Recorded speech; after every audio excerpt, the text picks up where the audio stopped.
Hey, what's up, everybody? Mogi Monster here. Welcome to WTF Live. Why the Fascination? Oh, geez, everybody just popped up. I couldn't see shit in messages, and all of a sudden it was like, boom, there is everybody. I saw one guy, Paul. Oh, by the way, Paul, guys in chat, wish Paul a happy birthday. It's his birthday today. And Paul, thanks so much for spending your birthday here. That's awesome, man. I appreciate it.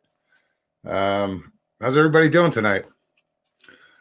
You guys know the deal. Lately I'm just being lazy. I can't find guests.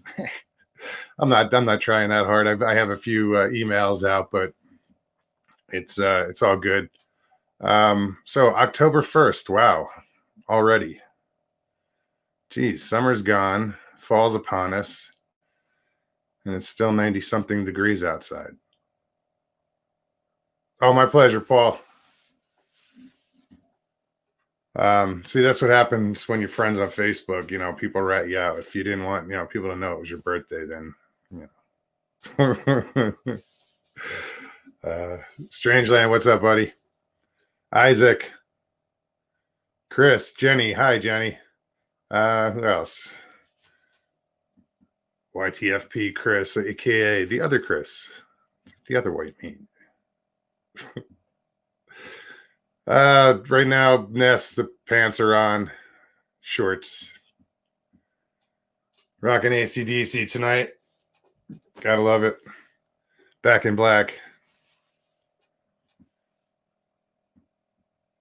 WTF Mike, what's going on, man? Like the name.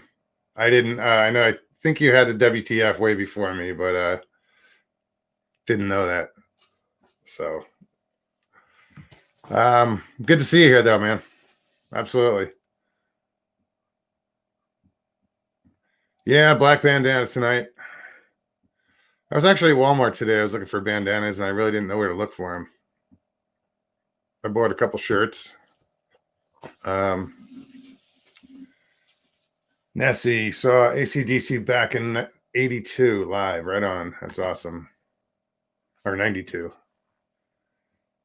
Yeah, I never got into the heavy metal shows.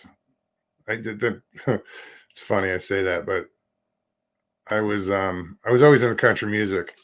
And yet I used to bounce like when I was like in my early 20s, I used to bounce at like a heavy metal biker bar. And one night after work, somebody dragged me up to this place called the World Stage in New York. It was up in Nyack, New York, I think. And we go through the back door and up to the balcony and grab our seats. And I don't know who's on stage. I just hear some yelling and look down and I'm like, first time I've ever seen a mosh pit. And on stage was Pantera. So that was pretty cool. Guy I was with had some pull, got us in, and I wasn't into that, but it was cool. So yeah, here, let me put this up. If anybody wants to come on tonight, just get in touch with me, email me at monstermogion@gmail.com. Just email your address. Let me know. Some of you already I have your address, but if you want to come on, just hang out, BS. It's all good. We do this this is like, 6 weeks 6 shows I've been lazy. Hey, Pappy, good to see you, man. You're always welcome on, buddy. Jamie Harms, hi. Glad to see everybody here. It's really it's heartwarming to see everybody here. Tony, what's going on, man? So, anybody in chat have any questions? Want to have something they want to talk about? If you guys caught Sawdust Beast last show, the show they just had, they had a really good guest on. He was really interesting. Hi, Sharon. Isaac. I think I said hi, Isaac, but hi again. Yeah, I enjoyed listening to that show. They put on a good show. I like that their guest. I'll have to go back and re-listen because I had to cut out early.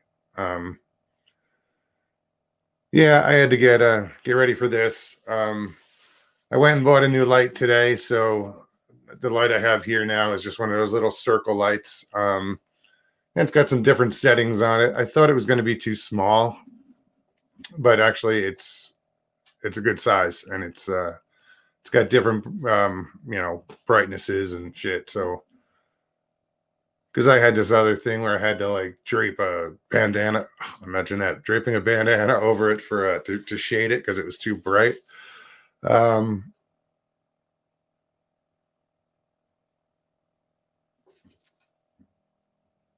Hold on.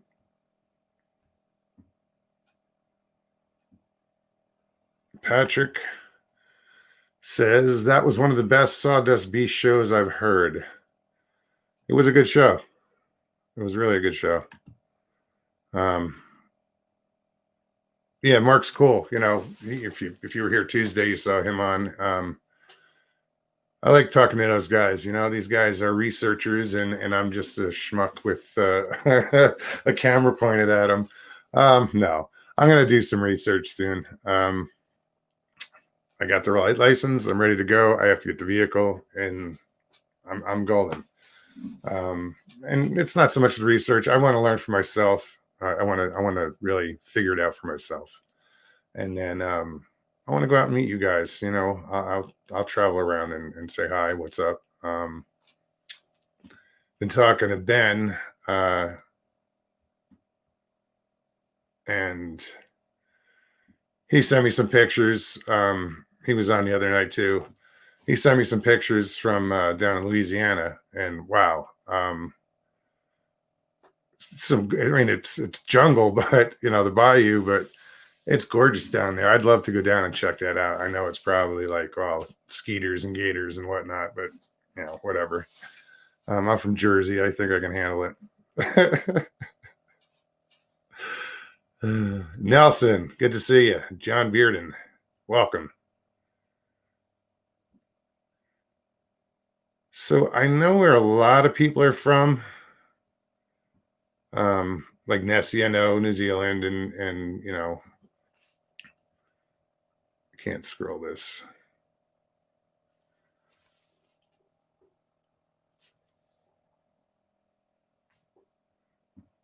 Sorry, guys. So yeah, guys, if you again you want to come on the show, Bomber, come on the show. Put you on the spot.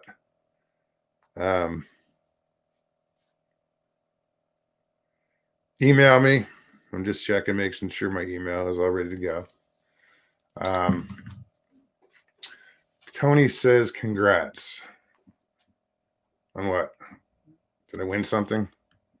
I forgot what I said already. The gang's all here. Right on.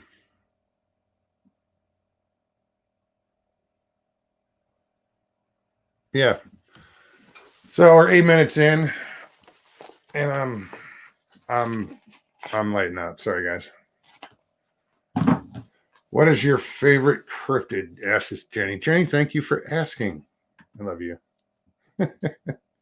Oh, on my license. Yeah, man. Thank you. Yeah, it's awesome. It's it's freedom found, man. What is your favorite cryptid? I have to say Bigfoot. I don't know much about all the others. And Bigfoot is what got me here today, and it's not from a an account or didn't witness anything. I've never had an experience with Bigfoot, but just getting listening to all those firsthand accounts, and I got hooked. So when I say what why the fascination, and I just got hooked, and that's why I keep coming back and learning about all these other cryptids, like the dog man. And I'd never really paid attention. I knew what a werewolf was, but that was in movies. There's a lot of weird shit out there. I mean, but yeah, I go with the old standby Bigfoot, because I believe he's out there, and or they are out there. And other things I'm not too sure about. They're just a little too far fetched. Wendigos and shit like that. I mean, nothing against. I'm sure there's something in out there. Actually, I need my water.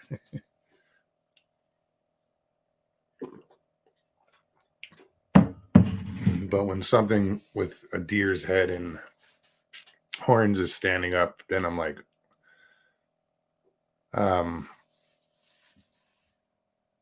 that just gets a little freaky.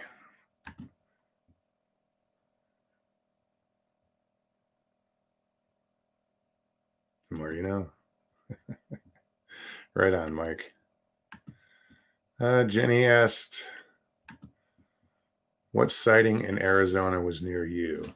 Actually, there was back in 2006, there's a BFRO report from right here in my town, over by Dead Horse Ranch State Park. And it wasn't a visual, it was an audio, so who knows? And so right here in town. And then there's other stories from up the valley, up the river. Sycamore Canyon has got stories of, like the ranchers wouldn't bring their cattle up there to bring them up to Flagstaff. They went around. I'm losing my voice.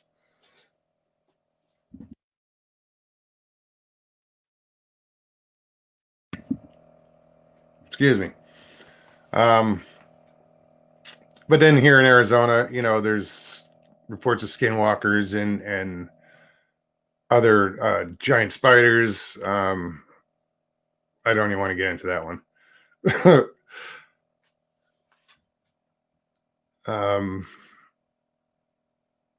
Yeah, there's just a bunch of weird stuff.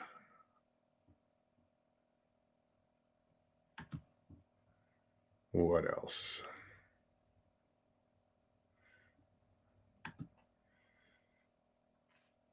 So WTF, Mike? I'm trying to remember what your channel is, dude.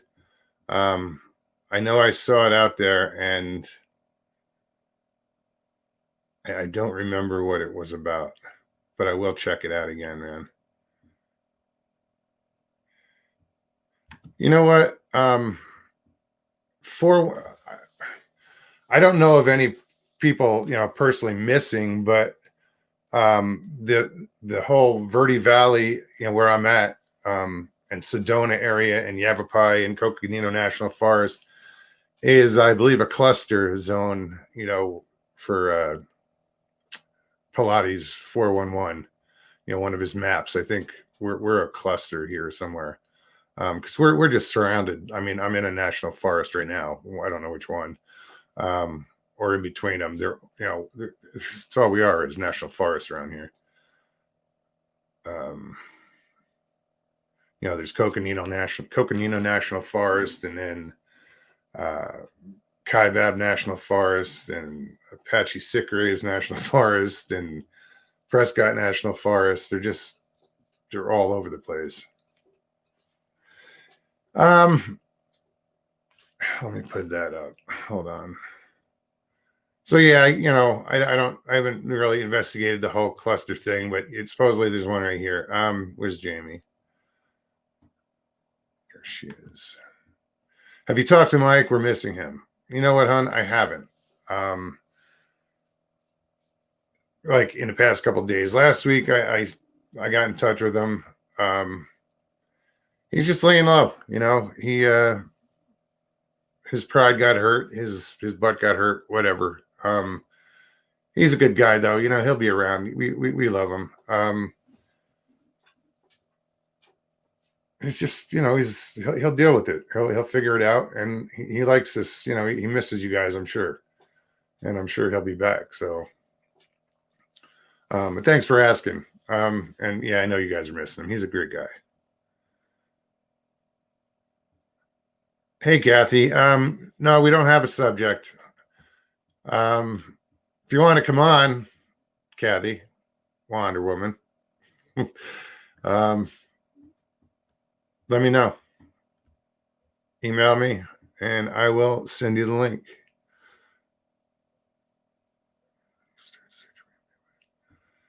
Um, Jenny asked, "Will I take a locator if when I start researching?" I don't know. They're expensive. You know, those like EPIRBs, emergency personnel beacon, emergency beacon. I'm sure there's cheaper, different versions that are less expensive, but yeah, if I could afford one, I would take it with me just to have it on me for, you never know. But it's funny with some of those missing 411 cases, those EPIRBs were found and the body wasn't. So a lot of good it did those people. I'm not saying all of them, but what's going on, Ben? Overbuilt. Hey. Hey, Tony, what are you doing, man? You want to come on?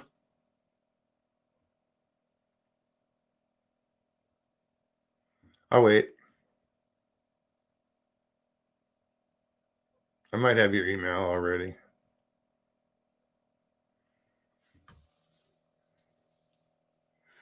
Right on, Bomber. Sending roses. And that's Mike. That's what he'd be doing. He'd be giving all the ladies flowers.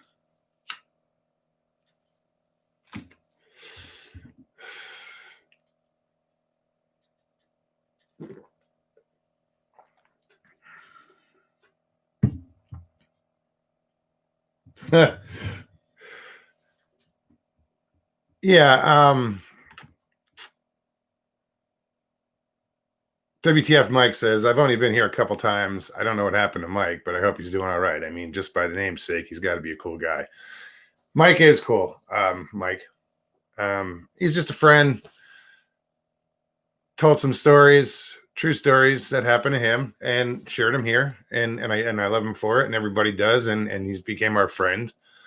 And I guess he caught a little flack for some of his stories. And I tried to tell him, I said, dude, it's not your responsibility to prove this shit or convince anybody. Just tell your story. And that's it. What people do with it is up to them. But, he feels that he's got to prove himself now. And last I heard, that's what he said. He was going to try to, prove it. So, whatever. He's he's a unique fellow. We love him. He'll be back. He's probably lurking. But yeah, I'm just letting him do his thing. I'm not gonna, every time he disappears, go and search for him, because that's what I've been doing. He wants to be found. He'll show up. Hey, Chopper, what's going on, man? So again, guys, if you want to come on, get tired of me babbling, hit me up, monstermogion@gmail.com. Send me your email address and I'll send you a link. Seems every time I try posting the link in chat, it's not working. Excuse me. Water's repeating on me. Go figure.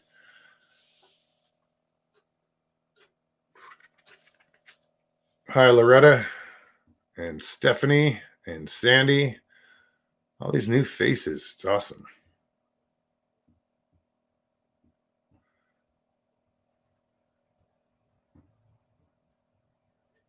Well, if no one's going to come on, then you guys got to come up with more questions. So there's to it. I got time. I'll wait.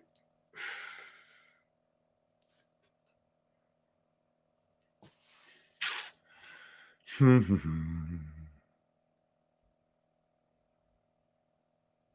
problem, Tony.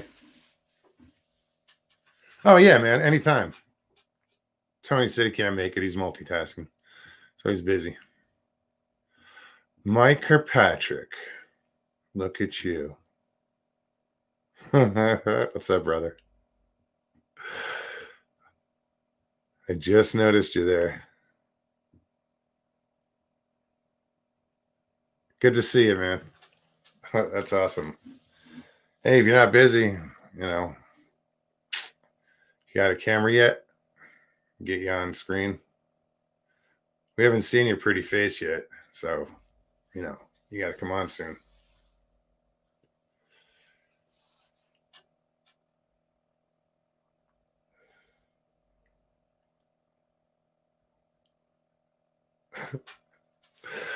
Jeez, Paul must be drinking on his birthday. Hey, Hilton, I haven't done one yet. I'm still working on it. I'm still scheming. I have ideas, and I have a feeling I'm going to end up having to draw it myself. Um, I still have, what you sent me, brother. Um, Mike, I'm so happy to see you, though. Um, yeah, guys, I'm trying to come up with a logo. Um, I know what I want.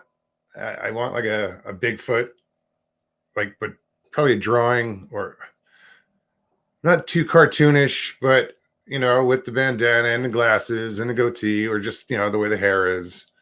Mogollon Monster is a Bigfoot, so um, yeah, that's probably what I'm going to go for. My nephew had made something up. It looked too much like a chimpanzee, but he had the right idea, and I appreciate it, dude. um, so yeah, I'll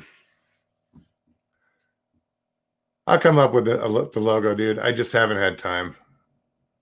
A Bigfoot with his pants down. That's awesome.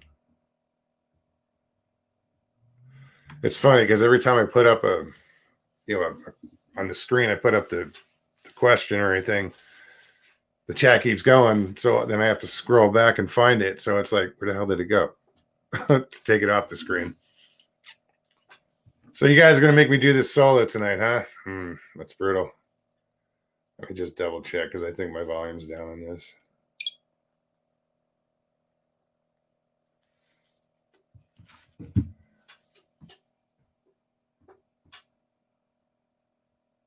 Yeah, Mike, you're overdue, man.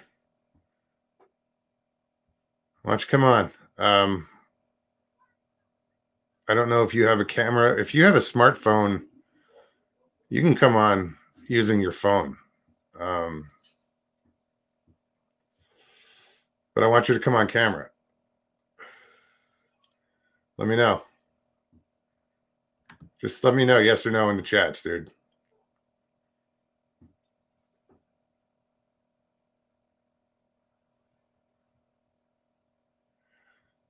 Sandy, good question. I haven't personally, but this area is pretty much a hot spot for UFOs. Sedona is known for them. My dad's seen them in Sedona. My friends that have seen them in Sedona. I haven't had the opportunity. Um, but yeah, my friends have seen them.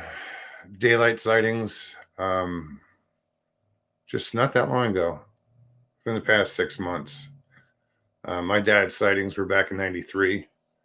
Um, and Travis Walton, the whole abduction wasn't too far from here. It was just like maybe 2 hours from here, up on the rim.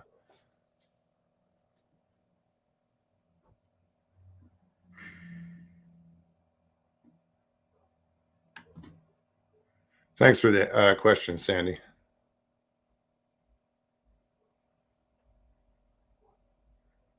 Let me just blow through here real quick.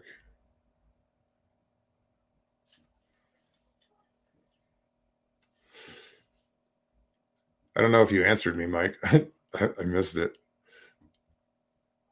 Scroll back.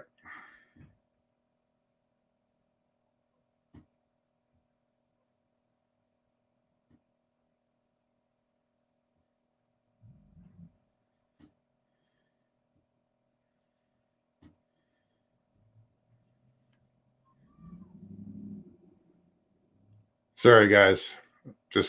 I'm just kind of zoning out. I'm looking for any questions. Any kind of activity around your home? No. Not that I know of. Like I said, except for that one incident in 2006, um, I haven't heard much. There's one town over up on the mountain is Jerome, um, Arizona, and there's a lot of hauntings up there.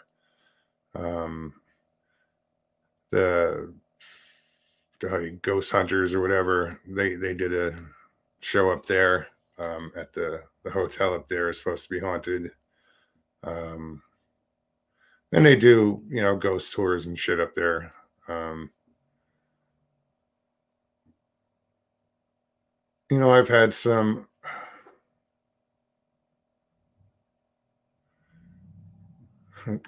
Check Strangeland. That would just be a great mug.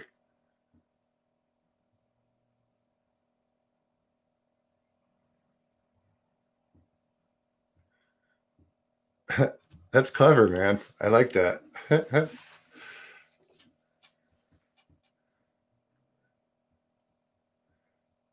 Right on, Strangeland. I like that, dude.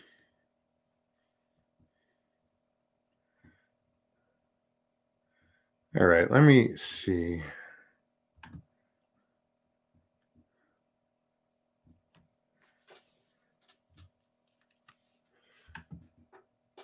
I'm gonna get quiet here for a minute because I'm like, let me see. Hmm, here we go.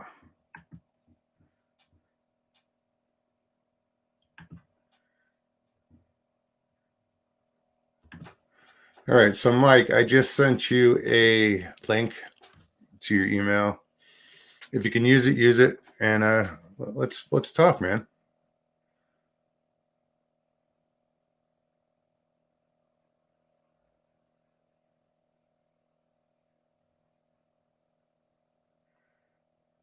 Well, you know what, Jenny? If it's going to be a logo, I'm probably going to do with here. I'll put this up so you guys know what the hell I'm talking about. Um, I probably not have the cigarette because I plan on quitting, so I don't want to promote something I'm not going to be doing anymore. It's a bad habit anyway, and I can't promote it. Um, but yeah, let's see. Have Bigfoot with a cigarette hanging from its mouth, wearing a bandana with you and Bigfoot.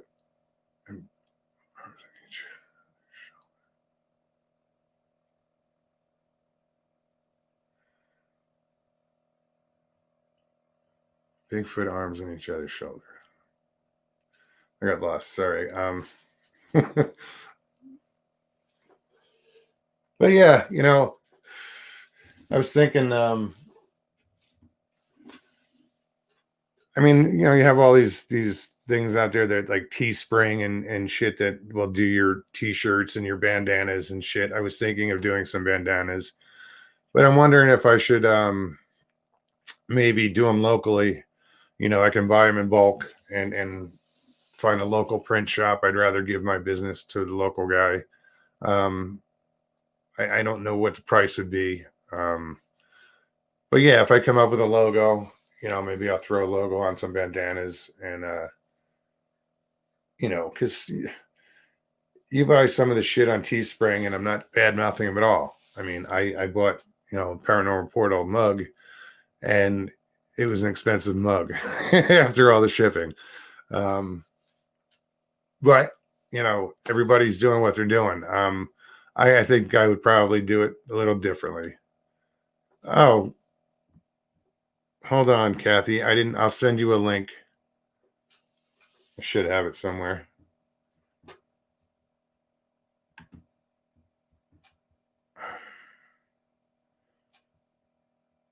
I'm trying to think what it's going to be under. Hold on.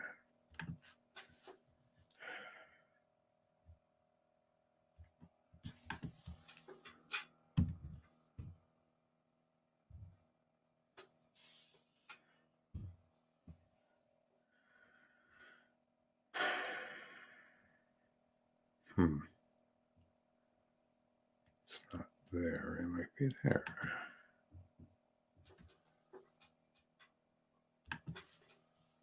Sorry, guys.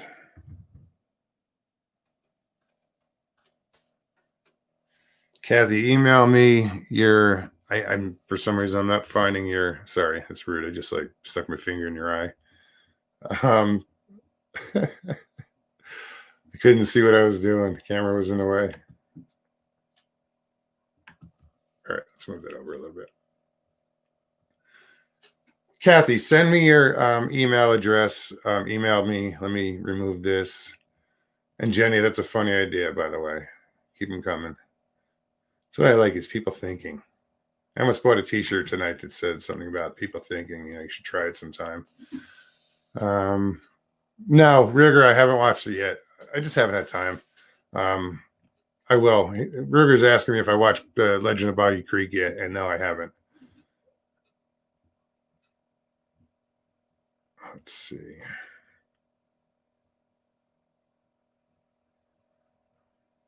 Oh, sorry, Chris. That's what happens. I have to scroll through on chat, and I end up hitting some of them.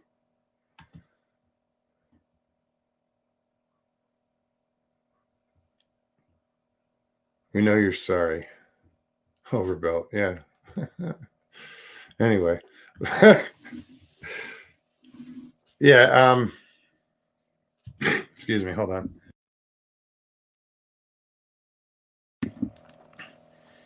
Let me see. I gotta find see if I can find Kathy's address. Unless you just, like I said, Kathy, just send me your email address at that monstermogion@gmail.com and I'll send you the link. I'd love to have you on.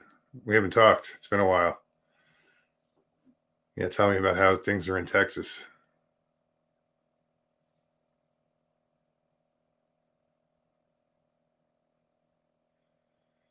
I'm on StreamYard, dude.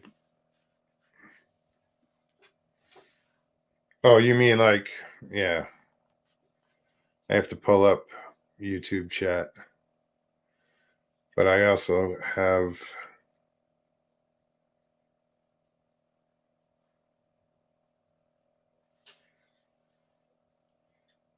yeah, I don't know why. Oh, wait a minute. Here we go.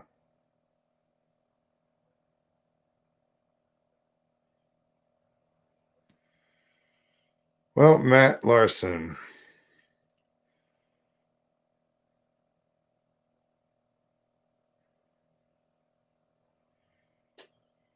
Matt Larson's from Central Florida Bigfoot. He's gonna we're gonna try to get him on.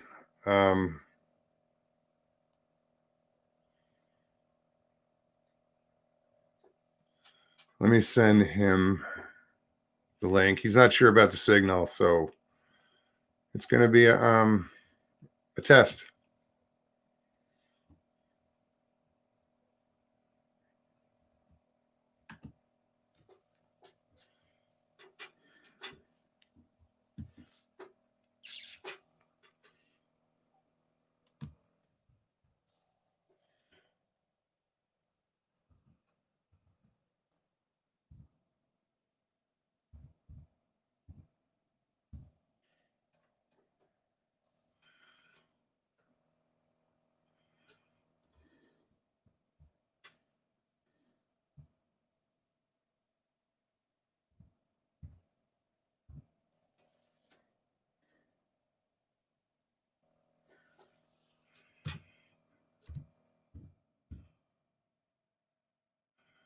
All right.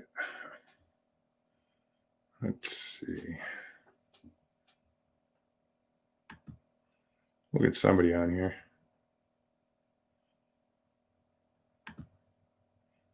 I know this part is a pain in the ass, guys.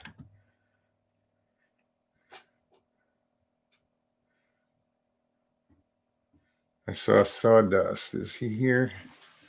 What's going on, Mark? Good to see you. Hey, man, that was a good show you guys had tonight. The guest was awesome. I enjoyed it. I wish I could have stayed for the whole thing, but had to get ready for this. But yeah, good job tonight.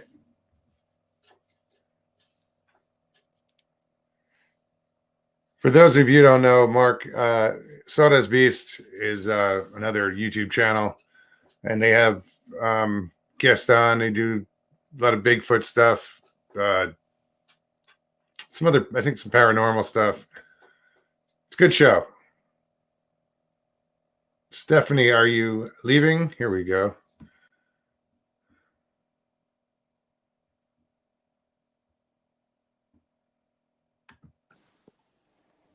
What's up, man? Hey, what's up? You know what? I don't know why my let me check my.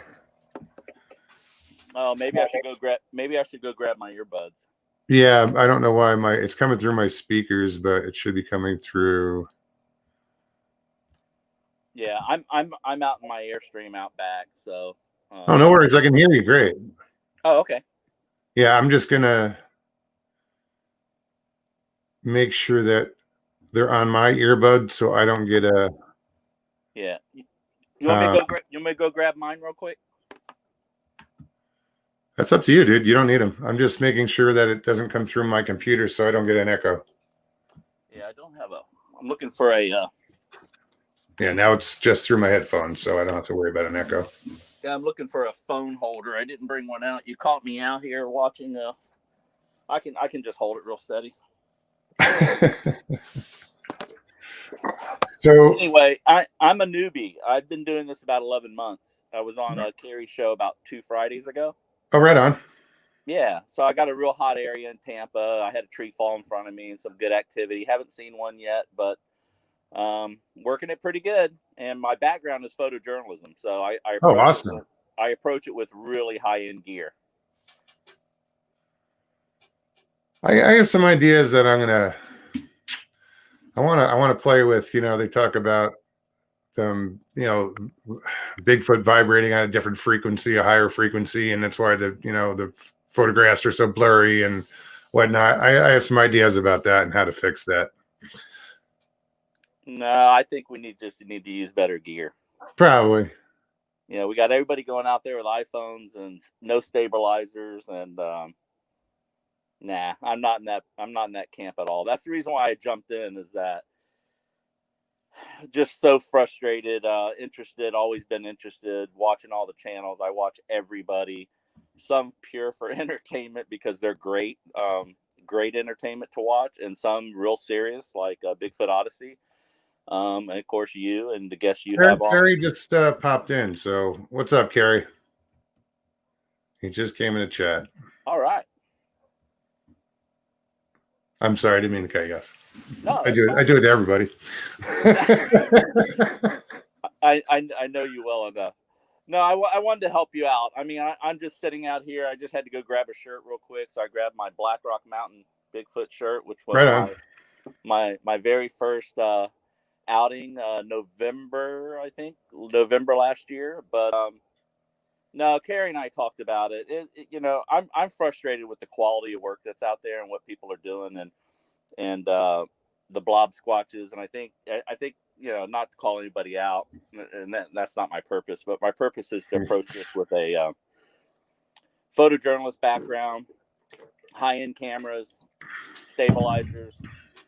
They're heavy as heck to haul out there, but I'm sure it's the only way we're going to get a shot. And I'm getting stuff already that I didn't expect to see in Tampa. I mean, I'm going out 30, 40 minutes from my house, an hour and 15 minutes max. The place is loaded. We have just a hot area here.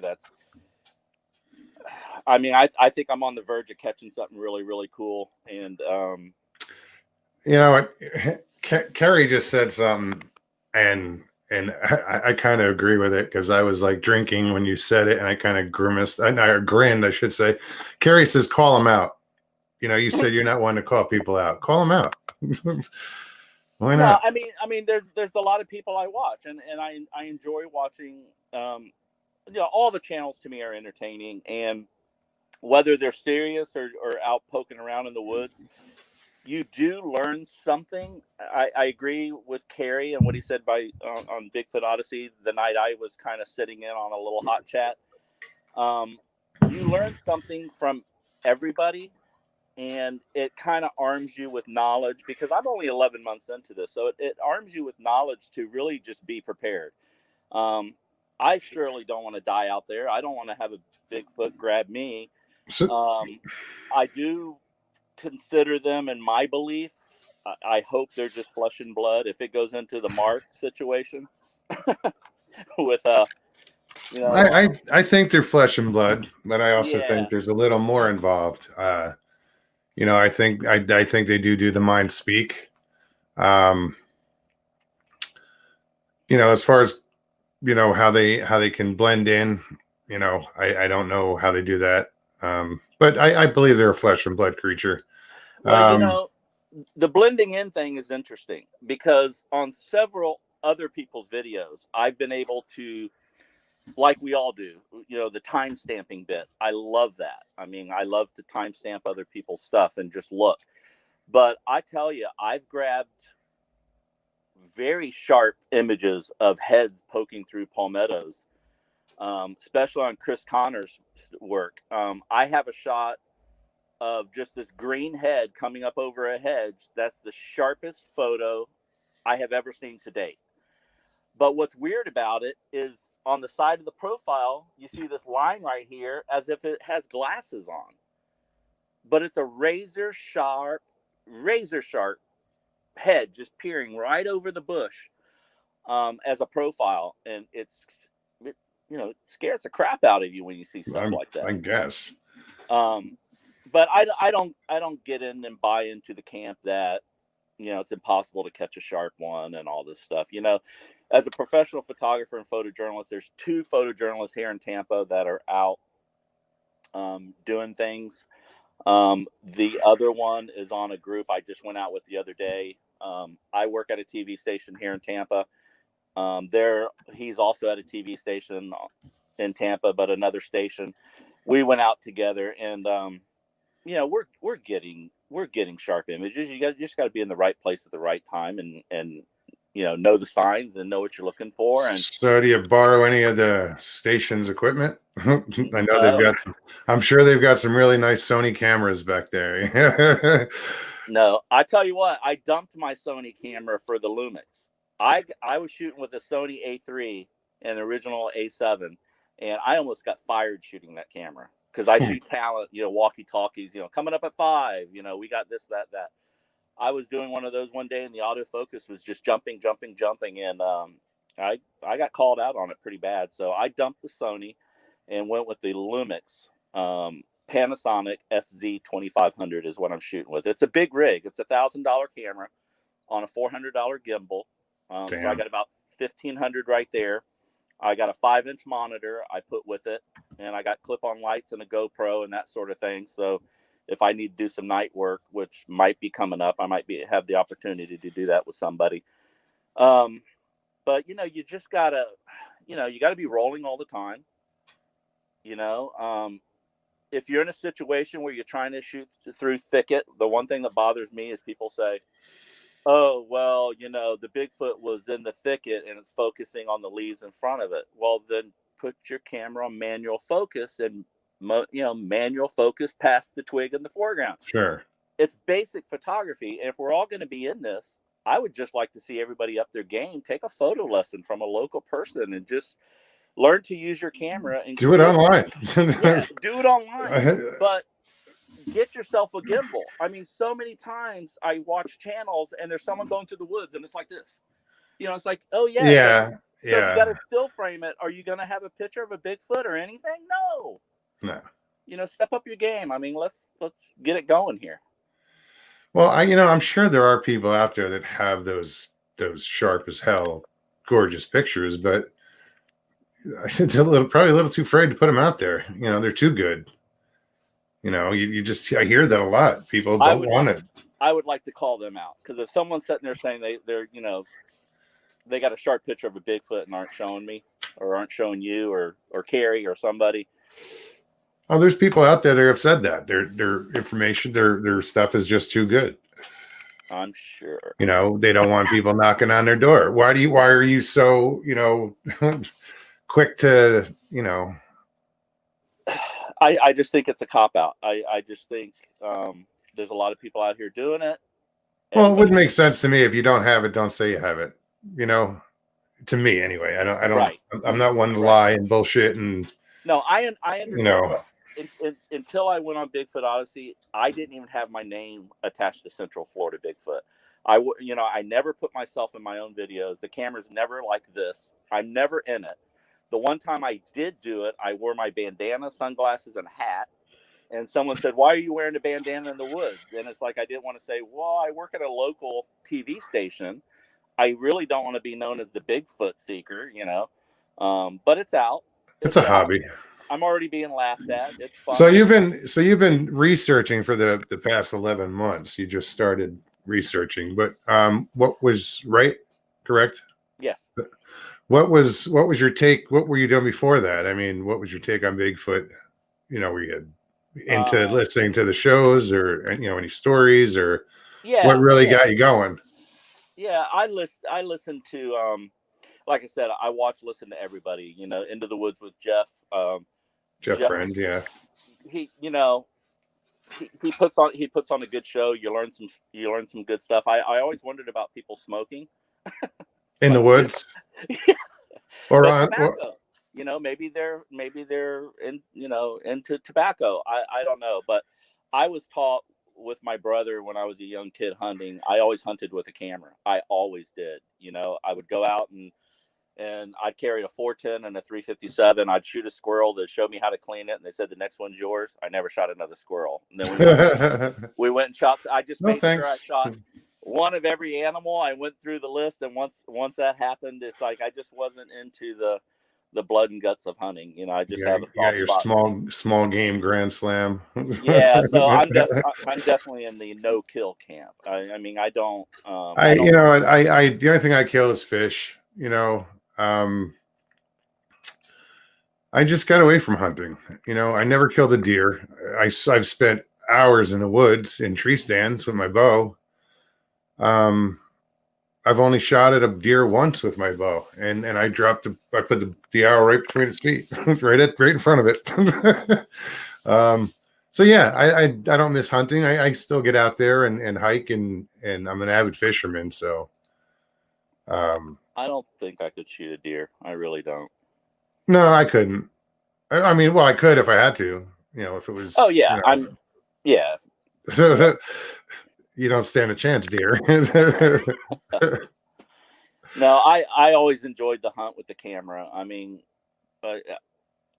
my brother. I mean, we went on so many hunts in Florida. My brother was this big Colorado hunter and Southern California guy, Air Force, and he would come back to Florida, and we would rent a little Scotty, and go out to Golf Hammock and Green Swamp and all these places, and tromp through the woods and get lost and have a great time. And this is all in the metro Tampa area. This is all in Central Florida. It's always been in Central Florida. But the thing about Florida is, from the University of South Florida, which is Lettuce Lake, all the way out, almost directly across the state. If you look at Florida, there's a greenway with the Hillsborough River and going out that way that just goes on and on and on. And you can go out in places there. I mean, 40 minutes from my house, I could take you to a couple places where I don't think there's been a human in the woods there in 40, 50 years. They had those 10-foot fences by the road. There's a park, 3 miles down this way, and another park 6 miles this way. And there's no way to get off the road and park and get in there. There's just no way to get there.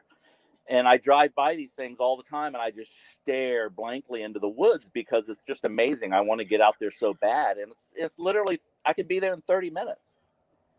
You have to find a way in. You have to look at a map, dude. Look at Google Earth. You'll find a way in. Well, that's the thing too. And then I haven't learned yet, when you look at it, Google Earth, how do you figure out if it's private property? I haven't. I haven't.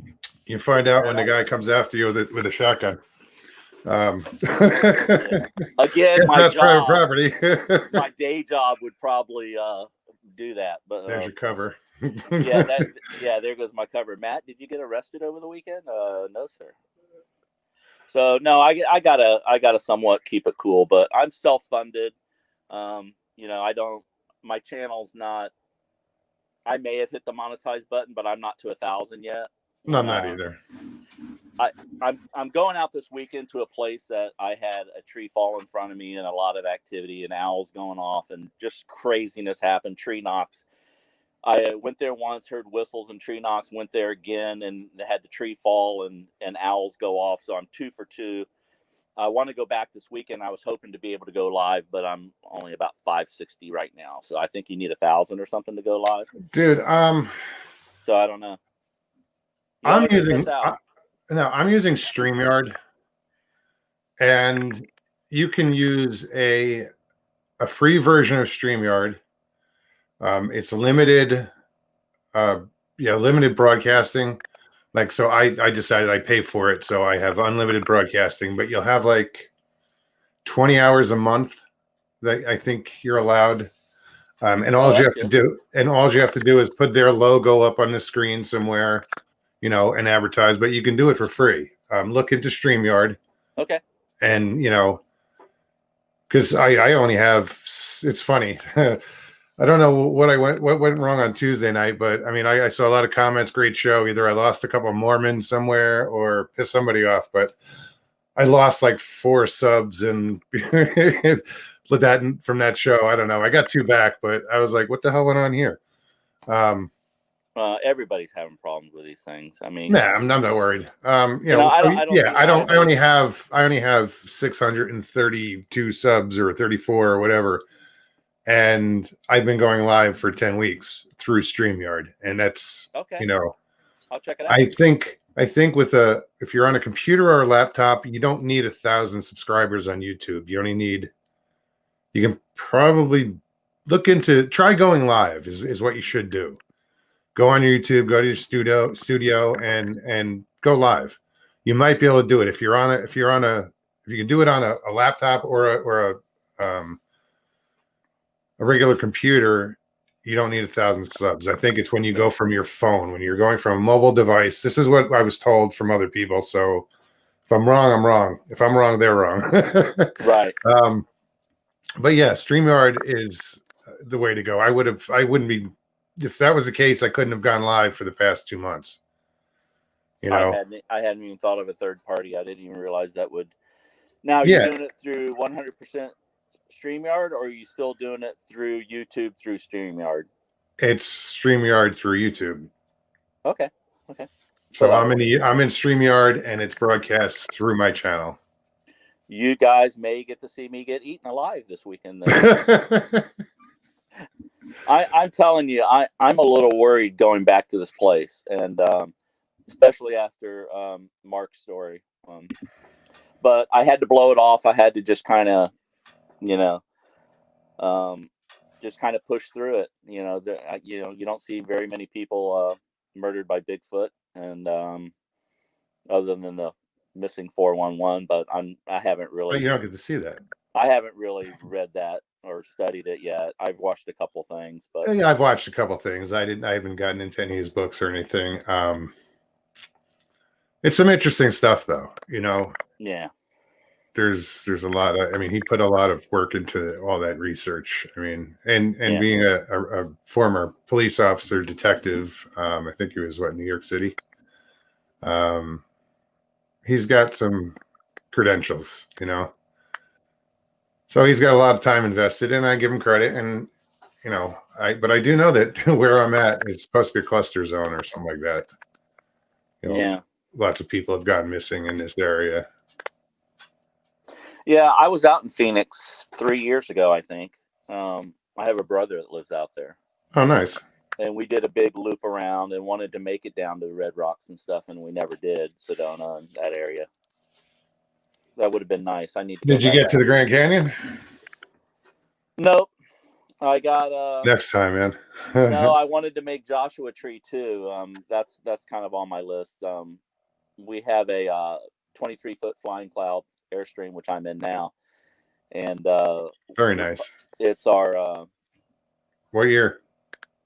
It's a 2008, and it's a international. And it's the Ocean Breeze, which has that, international is a special badge. And then you have the Ocean Breeze, and it's a special badge. And then we have the, it's also the Oh my gosh, it's a designer edition. It has all these fancy curtains Oh, nice. and the phone's backwards. The little tiki lamps up here, and has a so I always liked Airstreams. Yeah. Till they came out with that little, what the hell is it? It's not even, it's Yeah, I know what you're talking about. Yeah, the little wedge. Yeah, but it's fiberglass.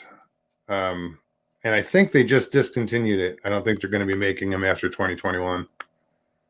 Right. They're good trailers. Mine's a 2008, and I heard that 2012 and above, they started cranking them out a little faster or something.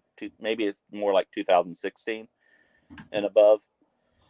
Right. I'm going to send an email out real quick, but you can keep talking, dude. Yeah. So anyway, we bought the trailer used, and we use it as a photo studio. My wife's a fine art photographer. I'm a fine art photographer. So it's basically how two photographers can try to write off an Airstream. It's kind of the gig I'm working. So we basically use it as our mobile studio. So we've had good luck with Airstream and some good marketing opportunities with Airstream, I should say. So, and then the Bigfoot thing started, and then trains derailed, and Matt's off into another part of the woods, and wife is not so happy right now. Yeah, I don't have the full support. I wonder if I wonder if Bigfoot knows they're breaking up marriages and. Yeah. Let's hope not. All right, let's see if this works. And Jesus Christ, Kathy, your friggin' emails just not long enough.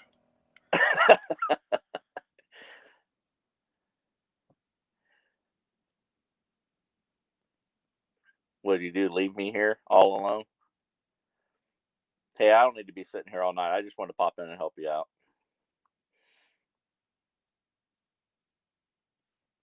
Where'd you go?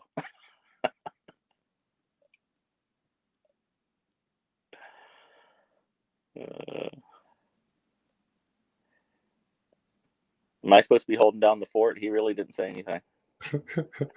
Sorry, dude. Don't leave me. Now I went to send that email. Well, just tell you, hey, you're holding down the fort, and it would have been dead air. Green. Now I got to send that email again. Hold on. Come on, for God's sakes. It takes forever.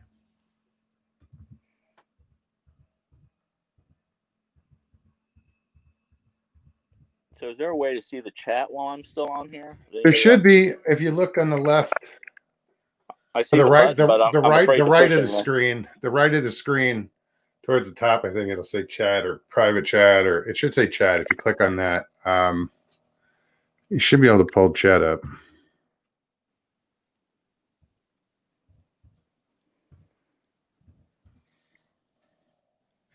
All right, now if I can just hit send without hitting anything else, we're good. All right.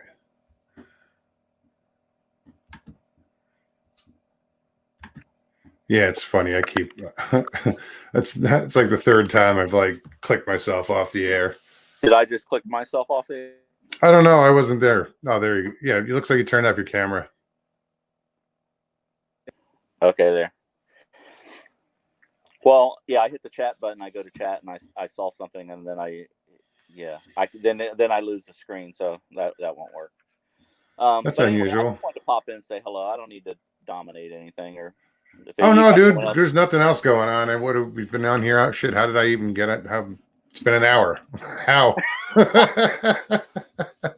I just sent Kathy, Wonder Woman, a link, so hopefully she'll come on. I haven't talked to her in ages.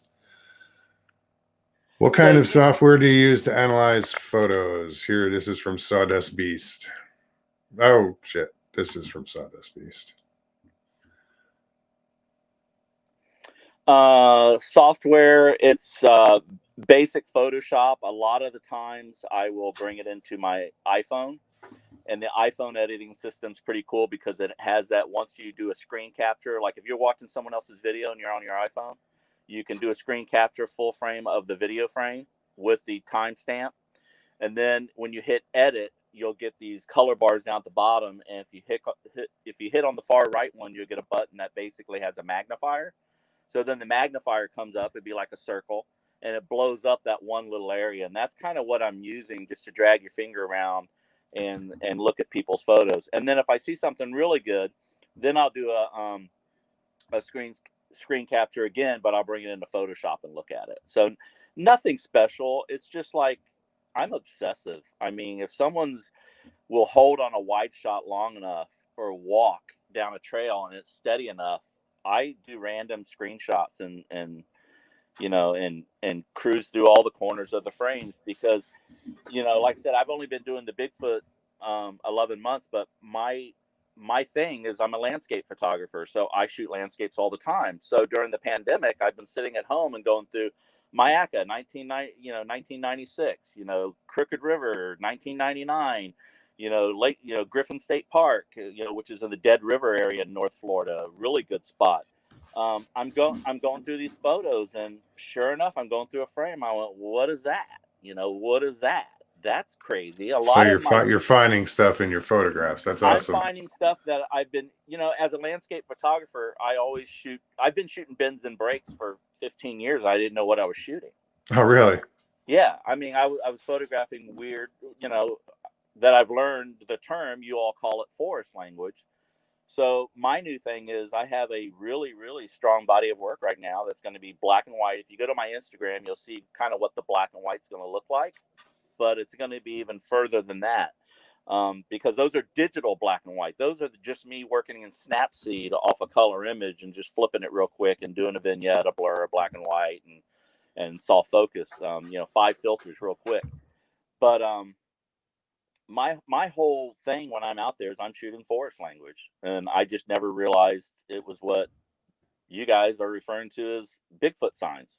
You know, from trail glyphs and bends and breaks and that sort of thing. So man, it's a lot of fun because now I'm out pursuing my hobby, and then I get to reverse back and shoot Bigfoot, which I think I mentioned on Bigfoot Odyssey that when I was in college, I did a paper on Lewis and Clark expedition way back, and there were some mentions of Bigfoot and everything in there. And I also, my undergrad was archaeology, so I did a whole thesis on Mel Fisher as a treasure salvager, and whether or not Mel, you know, the archaeologist never liked Mel Fisher, you know, because he was going down there and just pillaging all these jewels. And I thought, well, what's the problem with that? They're lost. He found them. They're his.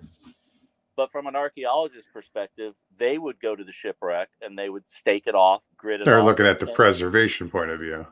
Preservation point of view, but also looking at how the ship will hit the bottom and spread, and how the currents and where things are found in relation to every.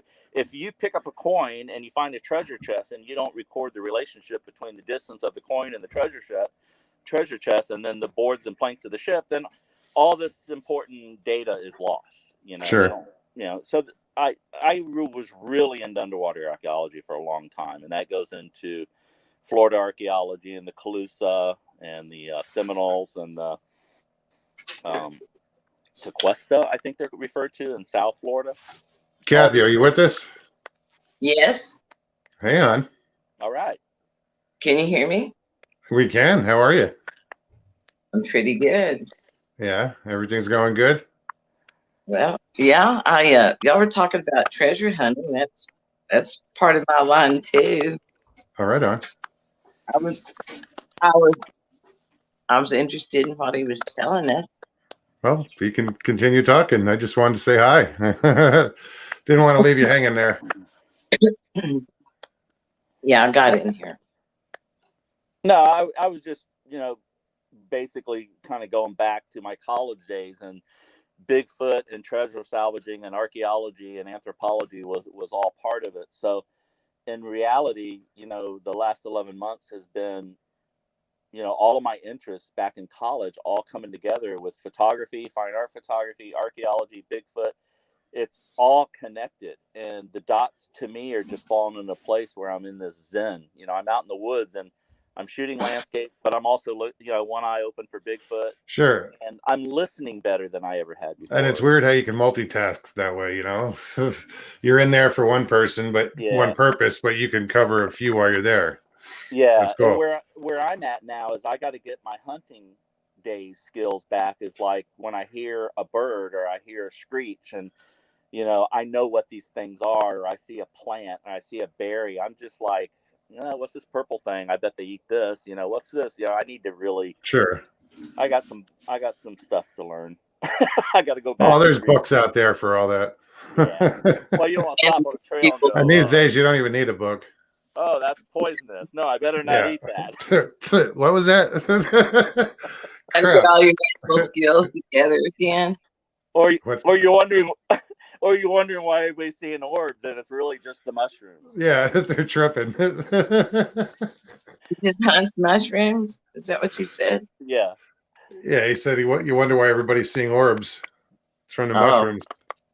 You know, how many people out there, how many Bigfoot people are out there eating mushrooms? I mean, I don't know, but I'm just coming at it from a photojournalist point, and no, that's good, and it's having that really the good equipment. Yeah. You know, gives you that leg up. You know, and you'll have that better opportunity maybe to see one from, you know, a lot farther away than the average person would, you know, with the right lens and whatnot. So that's awesome that you're doing that. Yeah. I wish you luck with that. Yeah, no. And I tell you what, I think that's where I can help out, because if anybody's out there, and I helped out a couple people already. Standing Goats Rescue reached out on some GoPro issues on mounting, and you know, he figured it out. I mean, I sent him some stuff, but I think by the time I sent him the stuff, he had already had it figured out. But you know, any questions like that, I do teach iPhoneography out of the Airstream. We do use it as a business, so we do teach that sort of thing. But if you got a question on equipment, but my advice would be, you know, if you shoot with an iPhone or a Droid, just buy a good $200 gimbal. I mean, that's going to make all the difference in the world. I mean, I love watching everyone's footage, but if I have whiplash by the time I'm 5 minutes into the video. If I watch a video and it gets me motion sickness, no, I can't. Yeah, you know, pan slowly. Use a gimbal, and you know, just and my pet peeve, and Jeff does this a lot. I'm gonna reach out to Jeff, Into the Woods with Jeff. Love Jeff's stuff. I mean, I probably watch his stuff as much as I don't think Jeff knows my channel exists. But Jeff has this bad habit of shooting the ground. Keep your camera up. Bigfoot's not going to be at your feet. Bigfoot's going to be on the tree line. Bigfoot's going to be on that tree 30, 40, 50 yards away. And that's the other thing I do. I went out with a group over the weekend, and my eyes are constantly at 30, 40 yards and focusing on peakers. That's what I do. And when I do long zooms out there, I'm at 30, 40, 50 yards, 60 yards, and I'm shooting long zoom. And that's what I'm doing. There she is. So you're not Wonder Woman, you're Wander Woman. Wander. Well, I had this long Zoom meeting that I had to do last week, and I just put some electrical tape over it. So, oh, nice. Well, it's so good. It's so good to see you. How did the electrical tape work out? Huh? How did the electrical tape work out in the long zoom? What's that about? Well, it worked just fine, but I pulled it off all ago, I thought, and it flipped over, and I kept thinking, well, maybe there's something that Russ needs to do on the other end. But it was my error. Well, there is. If you didn't want to be on camera, there. If you go down to camera, you can turn off your camera. Well, it was in a Zoom that had like over 300 people in it, and you know who's going to miss me. Oh! You were in a Zoom. I got you. I've never used that. A lens. Yeah, my name was on. I got you now. I'm like going, I don't know if I can help you if you have electrical tape on a Zoom lens. Yeah.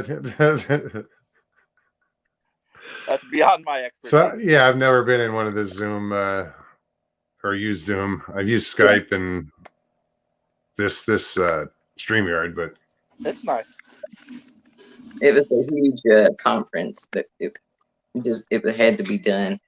So anyway, I was listening last night to I've kind of been off all the channels and everything, and had some other things to concentrate on. And I heard a guy's dogman encounter, and Mhm. it really did. It took me back to my encounter, and you know, it was just like I was there with him when it happened, and it just kind of took me back. And and he's gone through some of the same things afterwards that I've gone through, and it's just the thing. It's just, and people that have not seen them and want to see them, and I was in agreement with him. It's like, man, watch what you wish for. Yeah. But it will change your life. It's a life-changing event. It really is. I don't want to see a dog man, that's for sure. No. No No, if desire. I see Dog Man, I'm out. I'm back to shooting flowers. Yeah, no. Yeah, I That's, don't want to see me either. Yeah, same with shadow people off the corner of my peripheral. That no, I don't play that game. Out of the corner of your what? Out of the corner of my peripheral vision. Oh, Corner of yeah. your eyes, just the shadows. Yeah, Nah. I hear you. They're going to be seeing a laser fly across the woods if that stuff starts happening. Okay, Ben, who are you talking to? Can you tell us your encounter? I don't know who he's talking to. I'm assuming it's going to be you, Kathy. Oh. So what does he want to know about it? Tell us about it. The whole thing. Oh. Unless you have the cheat notes and the abridged version or the Cliff Notes version. I've only told it one time, and I told it to bring it on. I can tell you what episode it is and the number of the episode and everything. But you think I should? Say that again. You think I should, guys? That's up to you. Okay, Why well. not? I don't mean to put you on the spot. It's that's Ben. He just There's a part of my encounter that happened back in around 1995. And there's a part of my encounter that there are these so-called experts that have poo-pooed what I saw or what I explained that I saw. And I was just pretty traumatized retelling it. And the thing that I was telling, that was my best description. I mean, just right off the cuff, never talked about it before. sure. And so I had to email Brent back because I saw everything that was going on in the chat. And they had taken it the wrong way. And I thought maybe if I did get to come on here and retell it, I can retell it and give that description a little bit better. I mean, a lot of people say, well, she doesn't know what you're talking about. She's just gotten it and blah, blah. Well, we're at that point where you don't give a flip. But Right. I'll tell it again, and I will tell it. We texted Brent. All right.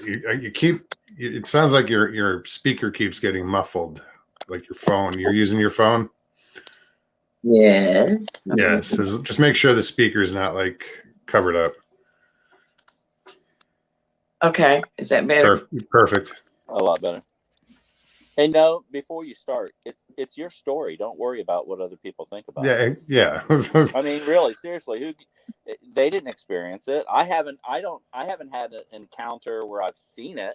I had an encounter where things happened, owls, birds, knocks, tree falls, all that, but it's your story. I mean, just Just be you. I wouldn't change a thing. I mentioned it earlier again. We were talking about Mike Kirkpatrick, and he did pop on, and I was glad to see him. But it was like the same thing with him. I told him all you had to do. Your job is just to tell your story. Don't convince. It's not your job to convince other people that it's true or it's not. And I think that's why he bounced. He disappeared for a while because people were criticizing him, and he couldn't take it. But you have to realize when you do present your stuff and you do come forward, you're going to catch criticism and you're going to get ridiculed. Not from me or anybody here. That's why people come here, and I think that's awesome. Well, I also went and I had some counseling. I had some sessions with a lady that helped me to handle the PTSD. Wow. And I already had PTSD at the time. My husband, when I was 30, I lost him in a car wreck, and we had 2 little kids. And I suffered from the PTSD from that. And so I had remarried, and most of my life I lived up in West Texas. And we farmed up there, and we met some people that wanted to go hunting with. So we go to East Texas, and we go deer hunting down there. And I just love the forest, and I lived up near Abilene, and you have to pray on your knees to get anything to grow in the garden up there, So East Texas was like, you can have 3 gardens a year and everything down there. And people were friendly. And so we decided to move down there. We moved on to a 40-acre hay ranch. And we had some cows. And we also, out about 14 miles as the crow flies, we had a hunting lease. And that's where we had our deer stands and stuff set up. And we were in what we call the big thicket. And we lived 7 miles down on what we called the river bottom road, because it went really close to the Nature's River. And when we moved down there and got the hunting lease, our friends told us, they said, don't ever go into the woods without sidearm. And I just kind of laughed at them. And they said, you need sidearm. You need, every rifle. So I got a 9mm Colt. Need more of those in here because of the big hogs that were in there. And big hogs. And so the kids had basketball games, and the bus would come down to the store and get on the phone and call their parents to come and get them. So are you hearing like static? I'm hearing the dogs. I'm hearing like it almost sounds like somebody typing. Sounds like a dog chewing on something. It's not me. It's not me. If you want, pop me out and see if it stops. Let's see. I am in a trailer, so. Thanks for coming on, dude. Let's see. That was it. Okay. I thought it sounded like a dog chewing on a beer can. Hold on. Let me just let them know. It's coming from your end. Got it. I don't know what. Well, I'm in a trailer, so I'm out back. Yeah, it's weird. It just sounds like, what did you say? A dog chewing on a can? It does sound weird.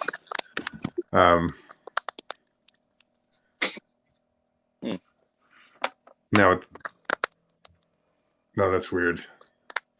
Yeah, that's weird. Well, people want to hear her story, so pop me out and let her. I want to hear it now too. Thank you very much, dude. I appreciate it. Continue, Kathy. I'm sorry. There was too much interference, and I want your story to be heard. I don't want anybody to be, oh, I couldn't hear it because of that noise.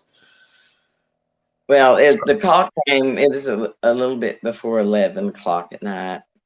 They'd had an away game. So I got in the car and went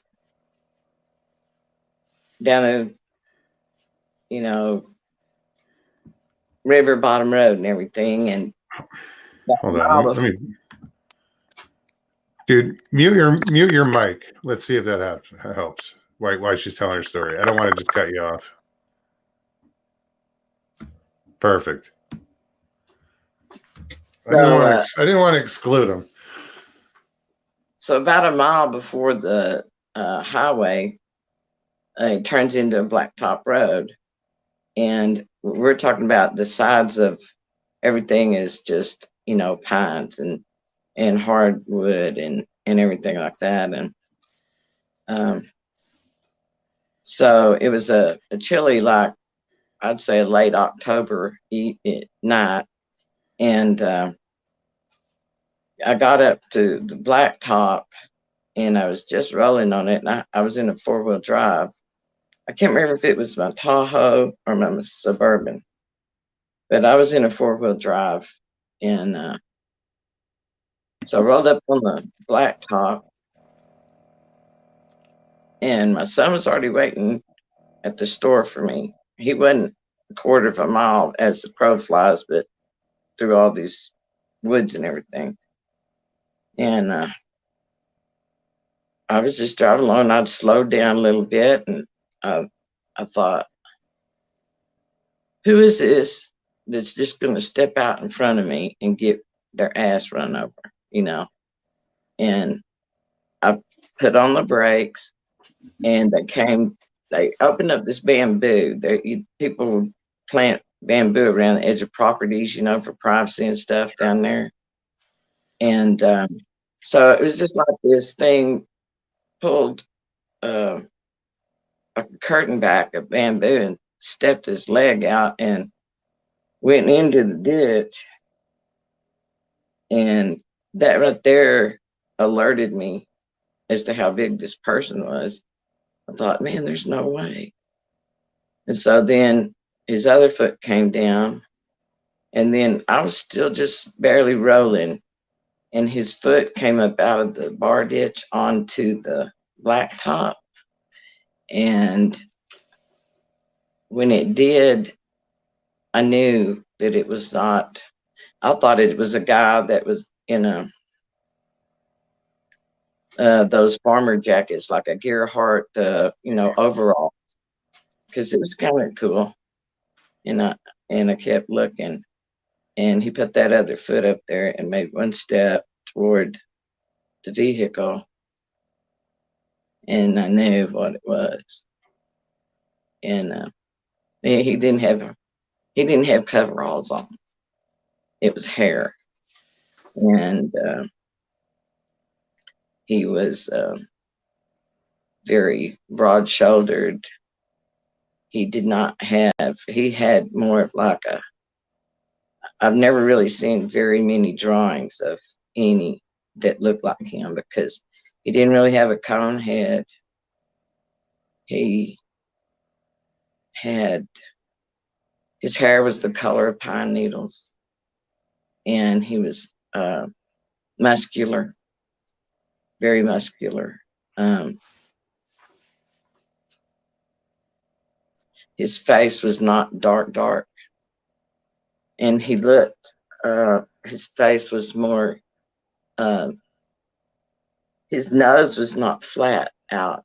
It was more human-like. His nose was more human-like, but he did have the big lips.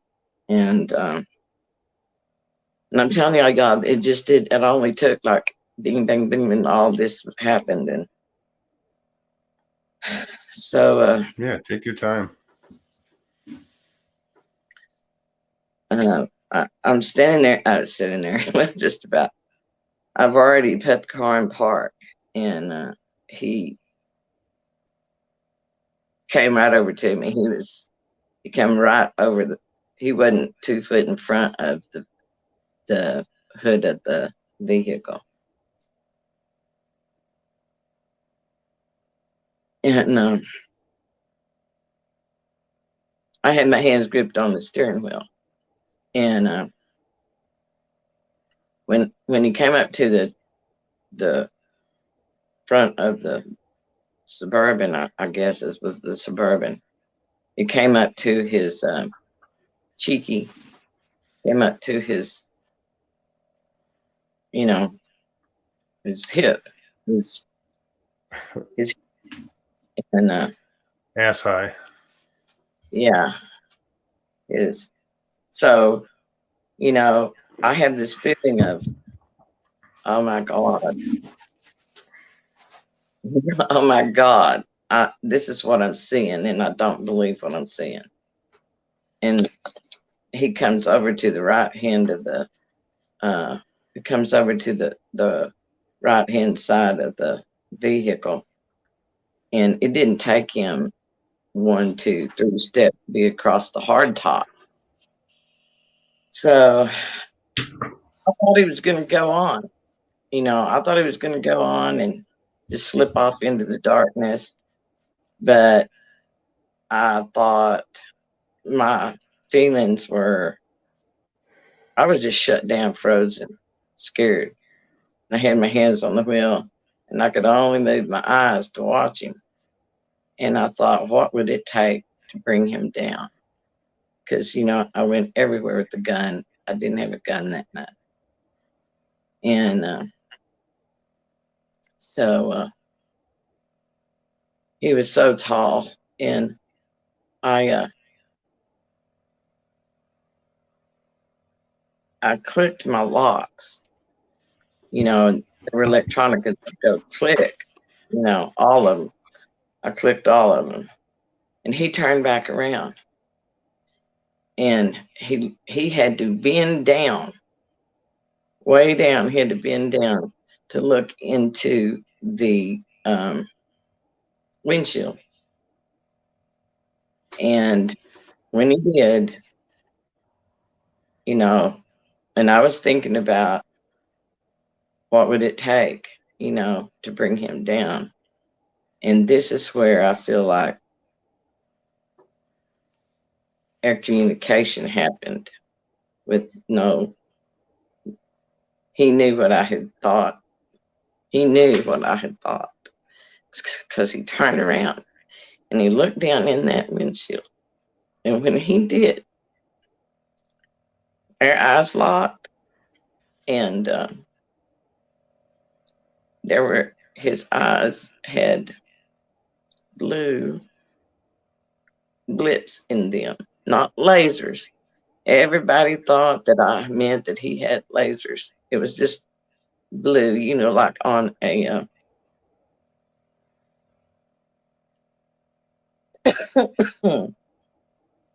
when they're trying to bring airplanes in, and there's a screen that has blips on them, and the thing goes past it, and on the radar. Yeah, that's what it was. But they were blue, and at first I thought, does he have another underskin under his eyes that made him that color? But it's all just happening so fast, and everything. And so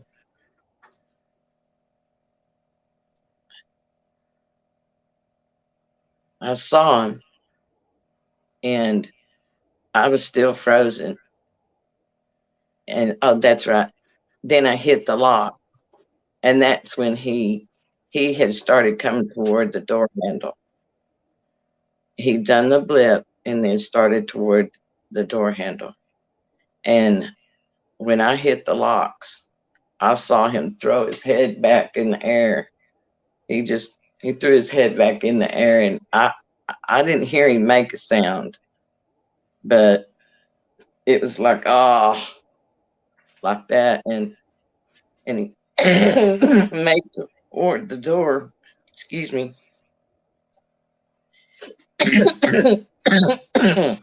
Made toward the door handle.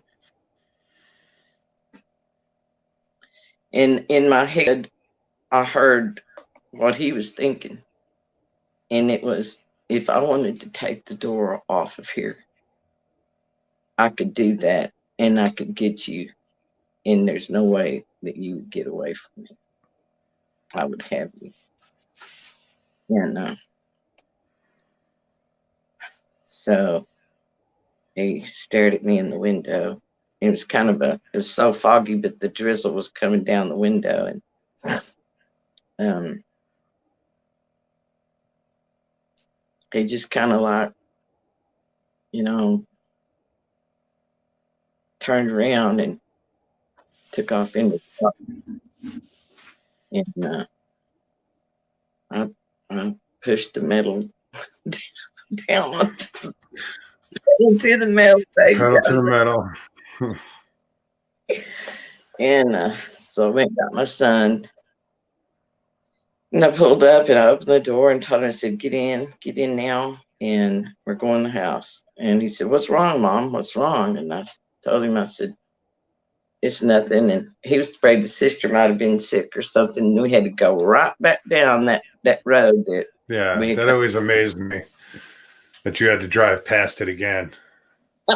Yeah, I had to drive past it again. And then when we got down to the gates, I told him, I said, I got to tell you something.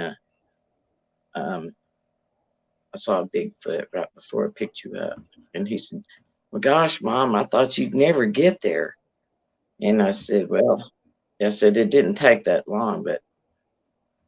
And he said, cool, let's go back and look for it. Typical kid. And I haven't told a lot of people that, but we lived on that beautiful place. And I went out there that was my deal. I always wanted to be out in nature. And my parents couldn't find me when I was little because I'd wander off and they'd find me in the arms of Mother Nature. I was just like to be out there, and that changed that for me. Yeah, I was never home when I was a kid. When I was little, I was always outside in up a tree or under a bush or doing something. I was always out there. Yeah. So I got to live at this place about 3 years ago, but there's some joker that's got a silhouette of a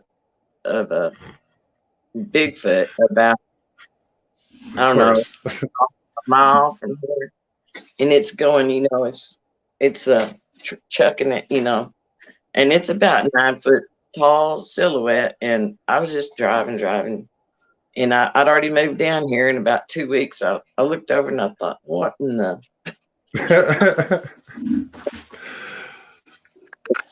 there goes all your therapy. And I think that's what set off. I started watching Paranormal Portal and Bigfoot Odyssey, and and people telling things. But yeah, I've had people that were kind of poo-pooing the thought of it being blue, but I just know what I saw. I just know what I saw. And yeah.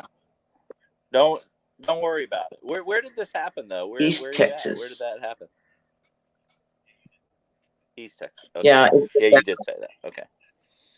Well, I'm glad I'm not in East Texas. Well, Kathy, thank you so much for Florida, sharing that again. I really appreciate you.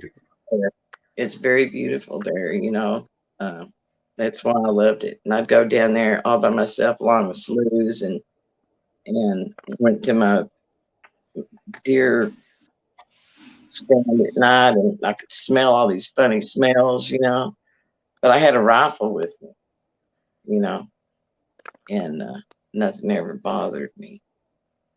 I was carrying some heavy metal, but didn't want to mess with that. But really, as far as encounters go, that's really a pretty pleasant encounter. I mean, what caused, you mentioned therapy. What caused the therapy from that? Because of all the other stories I've heard I mean, especially Carrie's story and Mark's story. Yours was more of a curiosity, friendly look. You're right. I mean, I was thinking right all along, you're dead, but he didn't.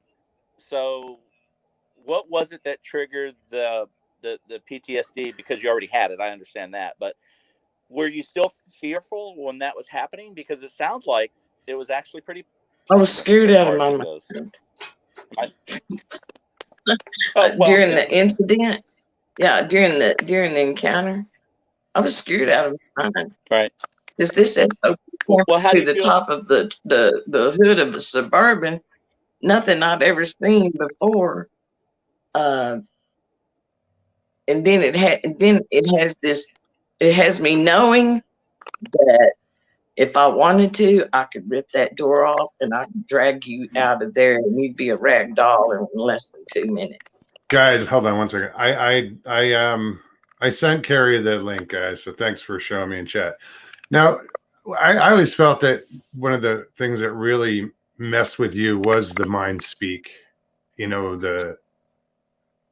that factor of it kind of messed with you. Of course, the scare factor of it, the size of that thing. But I remember hearing this story before, and I always felt that it was that mind speak that really threw you off, and him saying, "Hey, didn't you think you said what would it take to bring him down?" And didn't that get his attention? Like, yeah, don't even think about it, or something to that effect. Everything was all right until I mentally asked myself that question, because I may even done like this to look to see if it didn't have the rifle in the back seat, Yeah. And that's when everything. I was just sitting there with my mouth open, grabbing the wheel, watching this thing coming, huge, muscular, nothing like I'd ever seen before, thing coming toward my vehicle. And then I thought we were through, And I thought, my God, what would it take to bring him down? What would it take? What kind of firepower would it take to bring him down? So, What's up, Carrie? Hey guys, I'm sorry, Kathy, I missed some of that. What's It's a great story. Yeah, no, I just missed. I think the part. How big was it? I don't think I caught that part. well, his gluteus maximus came up to the top of my Suburban, the hood of my Suburban. That's technical for Bud, isn't it?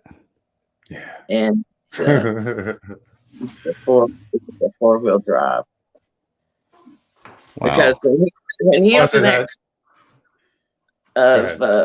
he came through that, pulled that open that curtain of bamboo and stepped down in that ditch. I thought, man, this guy's big and he's gonna try and walk out in front of me. And then, he's up on the blacktop like, boom. I just stepped right out of it. Anybody else had been struggling to do that. And then just comes right over there and right. He could have reached out and touched my hood ornament. That's close. Well, you said when he looked into the windshield, he had to really duck down to do it.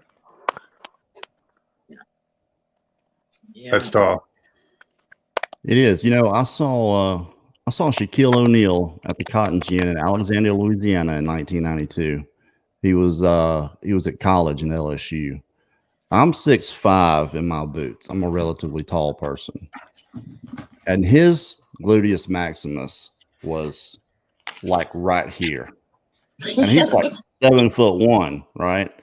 But I'm telling you, people that are tall like that, they just look taller. This is why I wonder about sightings sometimes and people estimating heights of stuff in the moment, especially when you're scared, People say, well, it was 9 feet tall. Could have been 7.5, and you just, looked like. What people don't understand is the taller you get, the bigger you get. The the wider you get. With every inch you go up, you go, so many pounds.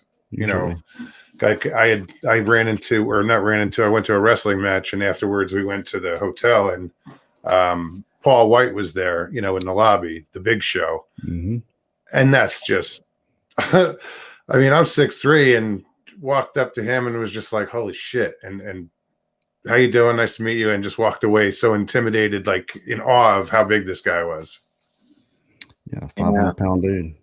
Well, his that's where his hip was, and then when he comes down and he was not a ferocious looking face, and he didn't have a cone head, and he had, when I first saw his eyes were like a tawny green or something. They weren't dark, they weren't blue, they were like a tawny green color. And then he got up closer, closer to the Suburban, and he's standing there. I thought he was going to reach out and touch the hood ornament, but he came on around slowly, and I was probably hyperventilating about that time. And so he comes around, and then I thought, well, he looked.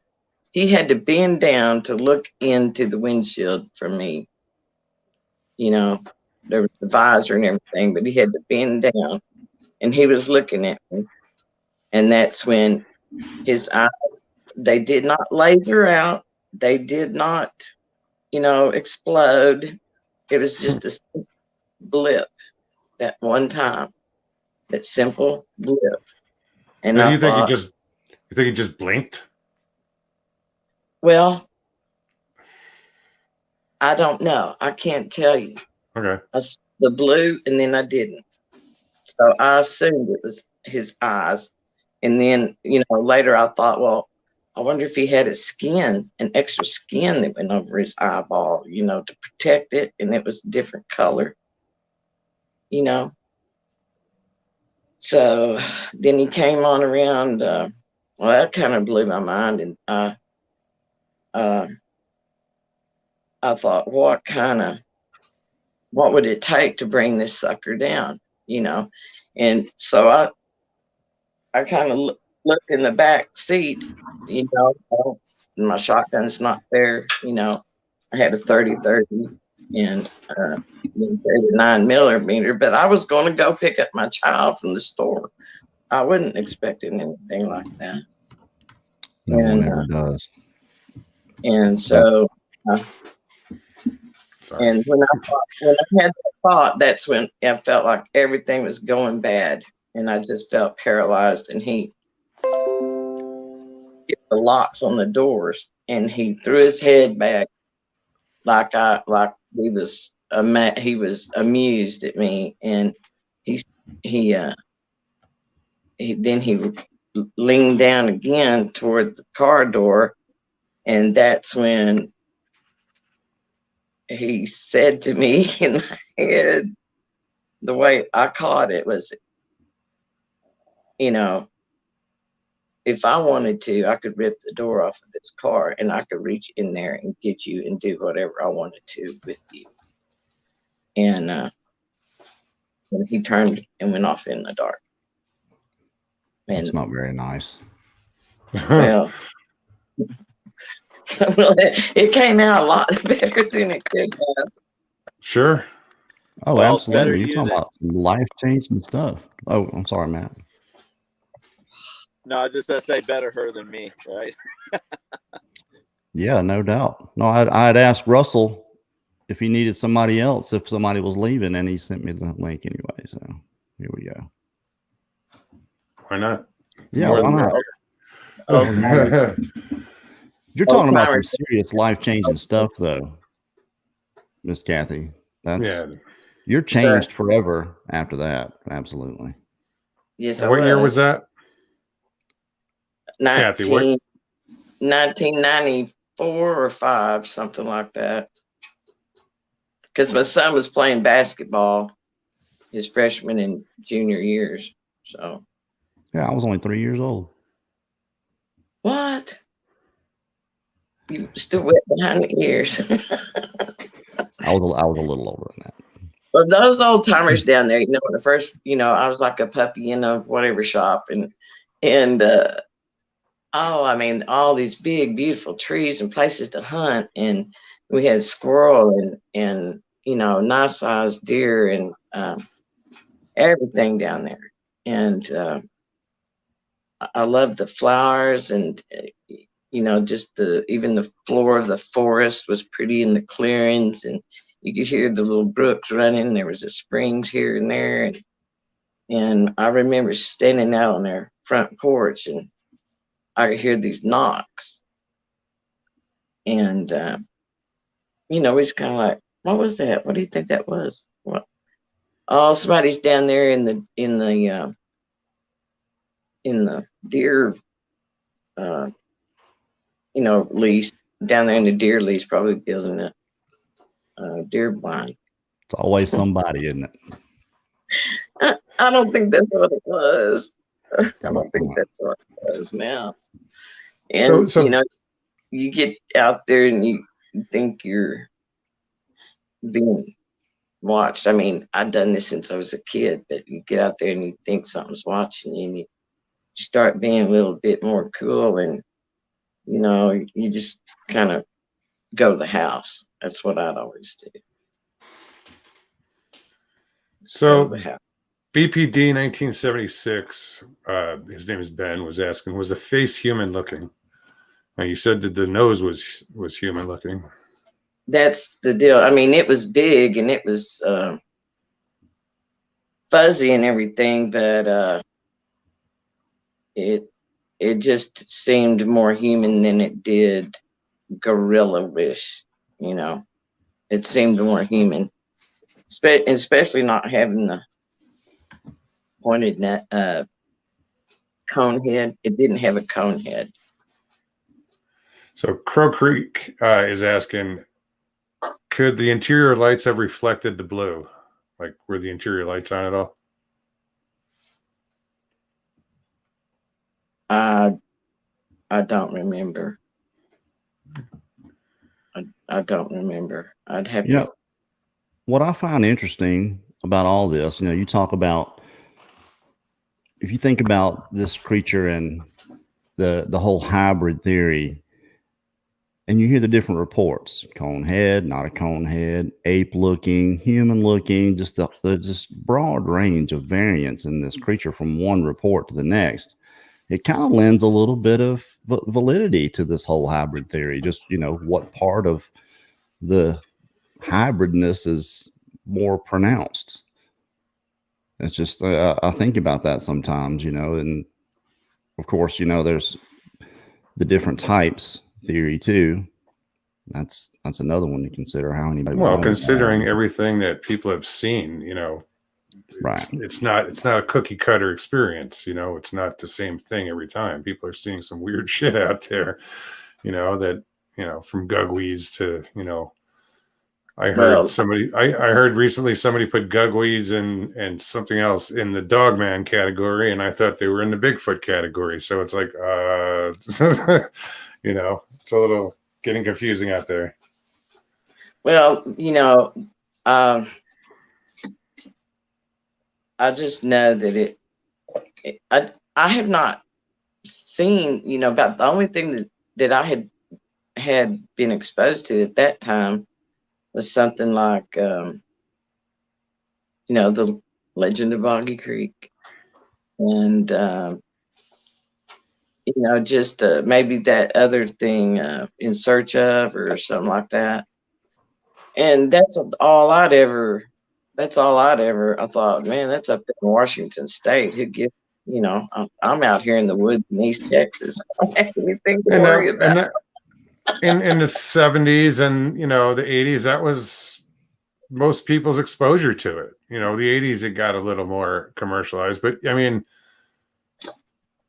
there wasn't a lot of stuff out. The Legend of Boggy Creek, and he did an appearance on the $6 Million Man in the 70s. It was there was so much. It wasn't in the limelight like it is now. I think it's Bigfoot's everywhere. He's selling everything. Thank you, Wes Germer. You know, those old timers down there, they had told me, and there's one old man, he and I, we'd go down there and we'd fill up the deer feeders, go back in there about once a week. And he had like 4 boys that worked their tails off, and I didn't have all that much to do, and I wanted to go down the woods. And so he said, well, okay, come help me, So we go down there, and he told me, he said one time when he was little, they had paths through the woods where they playing hide and go seek. And he said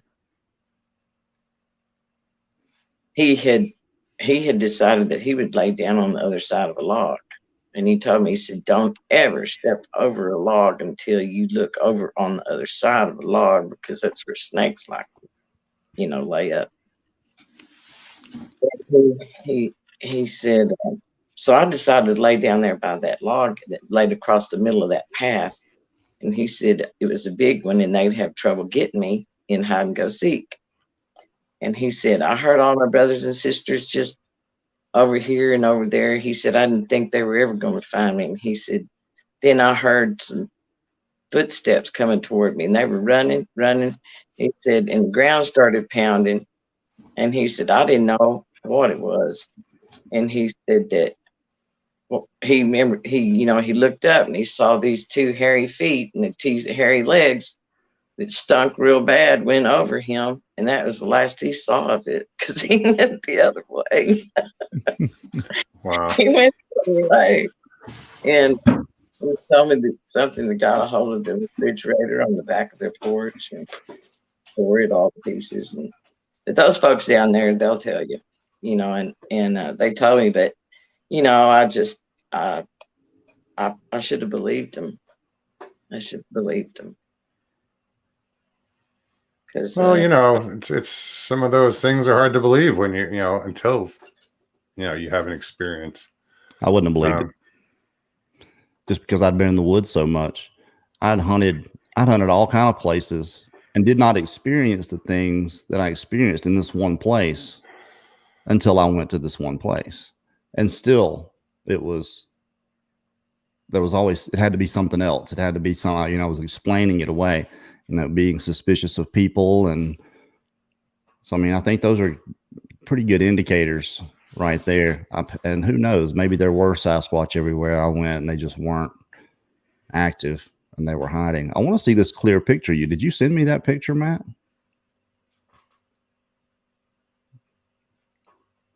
Matt, you're muted. You're muted. There you go. I can. I know I have it on my phone, and I'm 99% sure it's taken from Chris Connor's crew.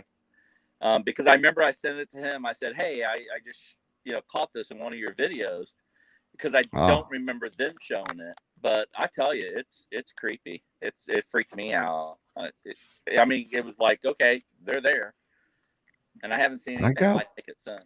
I've got a green face picture. Clear. Yeah. Perfectly clear. It looks like a caveman. So, Kerry, the one you sent me where the head was circled, I didn't see the full body. I went back the next day and looked at it and I went, oh my. So I apologize. I was looking at the highlight and I didn't look down. And then I saw the whole thing and I went, oh my Lord. The only reason I did that is because so many people were like, they couldn't find it. They couldn't see it. And it's just, to me, it's, right there, of course. If you have the context, you know what to look for, you know exactly where it is. The brain is trained that way. Yeah. So I circled it for everybody. And then I give them the original that they can just look at. So Kathy, Strangeland is asking, Wonder Woman, have you ever went back to the exact place this happened? And if so, what did you feel? Well, you had to drive by there every day, didn't you? Yes, I had to drive by there at least twice a day for about 8 years. After it happened. And, when I talked to Brent, we talked a little bit about it, and they had just clear cut, where he went off into the darkness, they had just clear cut about 10 acres there. And I just felt all of this anger and animosity and terror from this thing. And I thought, well, maybe he's just, pissed off about having all that cover out there, that chopped down. I'm not a tree or anything, but I mean, that's part of their environment. Maybe he was just ticked off. More than likely. I don't know if there's editorial or anything. I don't know anything except that happened. That's the only time I've seen one, and I've seen some weird things, but I mean that's the prize right there. If you go to the BFRO and look, I want to say it's about 70% of what they have on there are roadside sightings. So it's not that uncommon for that to happen. And a lot of them are pretty anemic for the most part. Just they saw this thing crossing the road in front of them or behind them. But what happened to you? That's a little more up close and personal. Absolutely. And there are some stories like that. Brent, I'll do, I have nothing to hide. I've been in touch with Barbara Charlton, and she and I've had 3 or 4 sessions, and right now I'm tapping my leg. Yeah, I had. Don't be nervous. But anyways, she's helped me a lot, and I feel good. I go about my life and everything. I don't have a life where I am around wooded areas, but I do have a lot. I'm here in the center. I'm in Central Texas. We've got cedar and mesquite, cedar, hackberry trees, and everything. We've got plenty of draws. There's lots of places and I just set out this afternoon and with my dog and watched 3 bucks right across one little spike and 2 does out there, and that's about as close as I've gotten hunting. I'll tell you, Barb Charlton and those emotional freedom techniques she uses, those things work, because I contacted her when we were planning the expedition because I knew I was probably going to need something like that just to be out there for a week, and it works. Yeah. She will make you sit there and close your eyes and go through the entire thing. Mm-hmm. What you feel, when you feel it, at what time did you get this feeling? And she brings it out of you. She'll make you remember things that you didn't. Yes, that's exactly right. And we came apart a part that I had forgotten, and we decided to leave that where it's at. And so that's just for she and I to figure out. And when I'm ready, you'll get through it. You'll get through it. She's good. Yeah, she is. And what amazes me is that I think that you're using your left brain and your right brain, and you bring it into sync enough to where that you can get to that most logical spot that you're okay now. And when you get in all those little details, it kind of explains why things went the way they did, and you're all right now, But it took a long time for that to come to the surface. I had little kids that I had to take care of, and things to do, and I just kind of stuffed it back in me. And when people started talking about Bigfoot, I didn't say anything. I had like 2 or 3 friends that I told, and a couple of family members, but I wouldn't speak out, but I do now. I do. Yeah, like, it takes courage. Absolutely. There's things that she does. She'll bring out of you. She digs pretty deep. There was something that was happening to me that I would just be driving down the road and just look over into the woods and get that washed over feeling. It would just happen. But it didn't happen all the time. It didn't happen every time. And she just dove in. Do you remember the last time? I said, yeah, I remember exactly the last time it happened. She asked me where I was. And it was a bridge right by our house. It's at the bottom of a hill. There's a hill in front and a hill behind. And she said, you're vulnerable. You're in a bottom. There's a hill behind you, a hill in front of you. She said, that's why you get that feeling then. You're vulnerable. But she knows she asked the right questions and did that. And I think she's absolutely right. I haven't had any issues since I talked to her, and that was almost a year ago. Yeah. Yeah, they've gotten farther and farther apart. I'm good right now. But when I moved to this house, there was some joker, like I was telling them, had decided to put up a like 9-foot silhouette of a running Sasquatch with glowing red eyes off of the highway. Yeah, and if you're not looking, if you're not paying attention, and I looked for it every time after I found it the first time. Damn, there it is. There it is. And it just kept working on me. And I watched your shows, Carrie, and then I watched Brent's. And so I guess I got some of it out of my system. Well, that's good though. It's, and I'm glad that, that you guys are able. I mean, obviously, Carrie, this person, that you're able to get the help out there that you need, to help get you through it. I'd have never known who she was had I not been doing this. Someone else recommended her, which is, I'm sure, how you found her, huh, Kathy? Brent. Yeah. Brent and Don from Paranormal Portal. Yeah. Brent Thomas. Yeah, Brett Thomas. Yeah. And yeah, they're the one that set me up with her. I mean, that gave me the information and everything, and I would highly recommend, don't let it keep you from understanding why you were afraid and why you're having trouble dealing with it, and it takes time.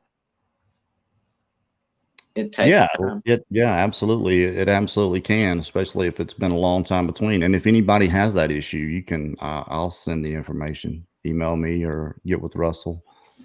Okay. I really like the fact that Matt is brand new in this, and he's still untouched by the politics of Bigfoot somewhat. I think. Yeah, just do your own thing, man. Yeah. Don't listen to anybody else. Do your thing. That would be my biggest. I learned that. I learned that from the get-go. I hear all the stories about, the Men in Black will shut you down if you're on YouTube, and all the analytics are going crazy. I think that's why I jumped over to Instagram anyway, is I started treating Instagram as my main channel, and I always said Instagram was my main channel.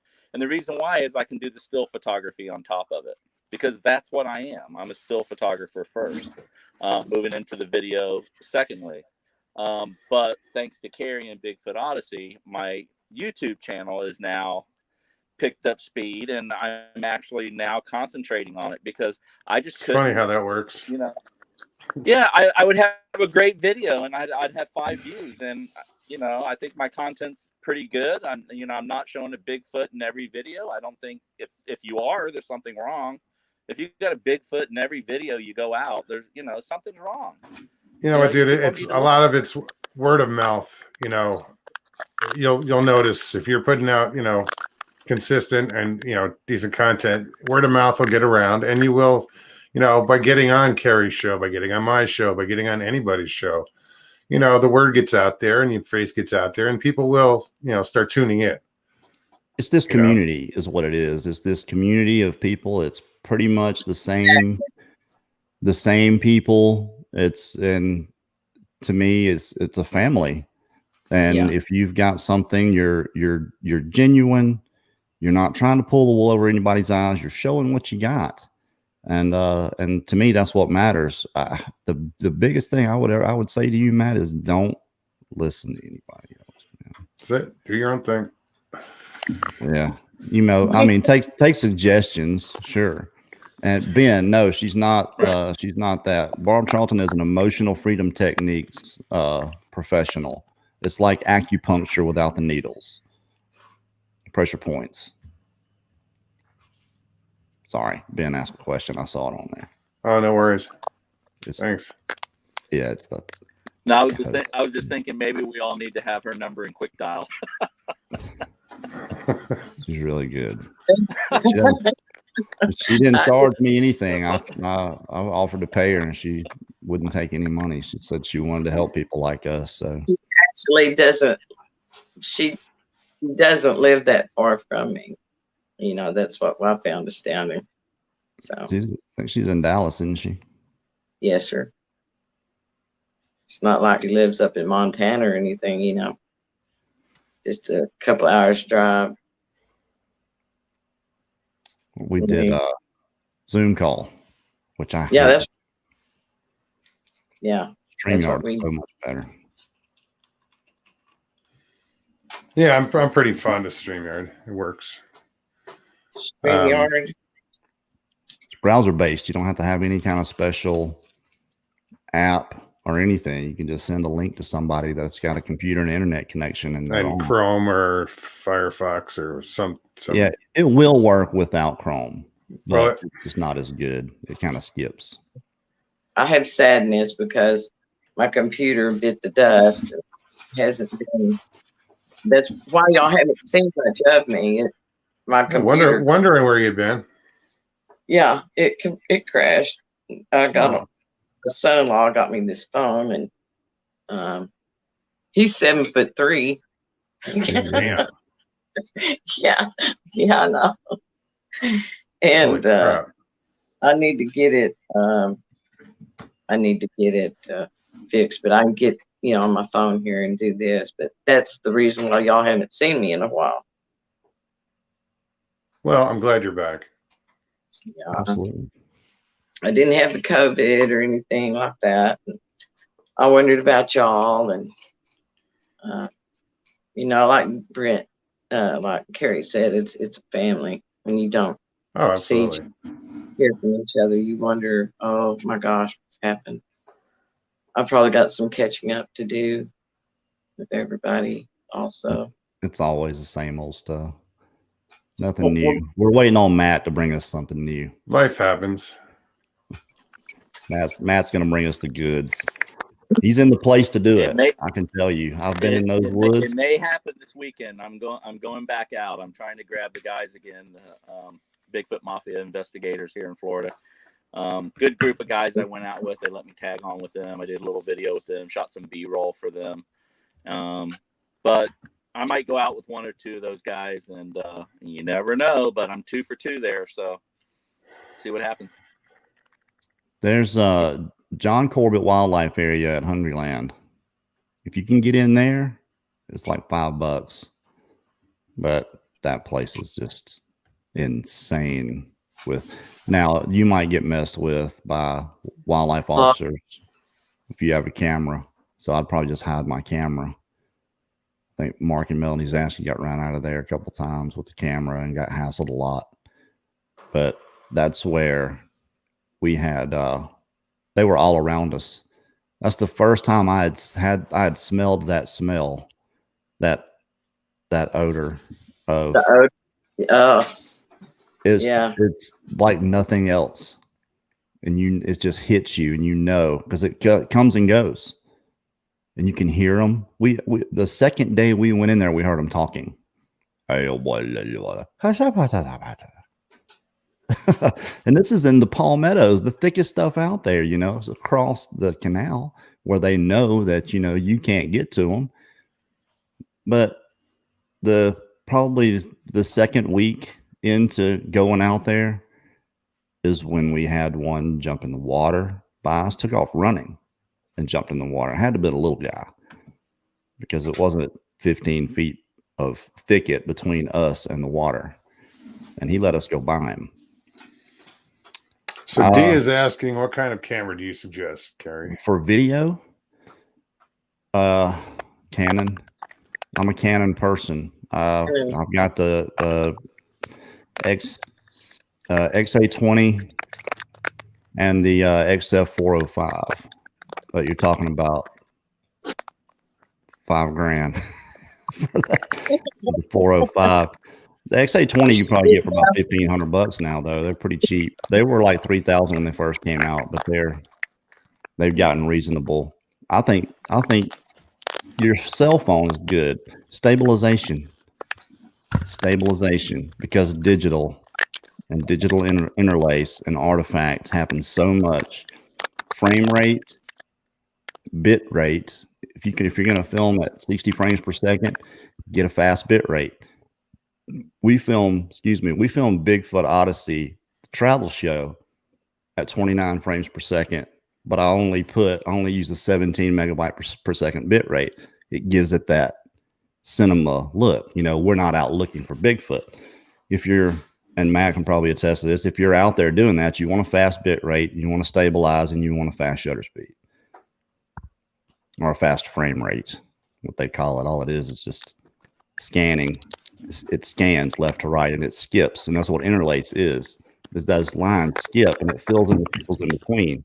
The faster your bit rate, and the faster it's going to operate. So if you're moving, especially at a distance, pixels will start to meld together, and then because that's usually what ends up happening is that happens, and then people zoom in on this one spot, and everything is green, and you see this face with an eye here and an eye here and a mouth kind of over here, the nose kind of going like that, and they say, "Look at this Bigfoot," you know.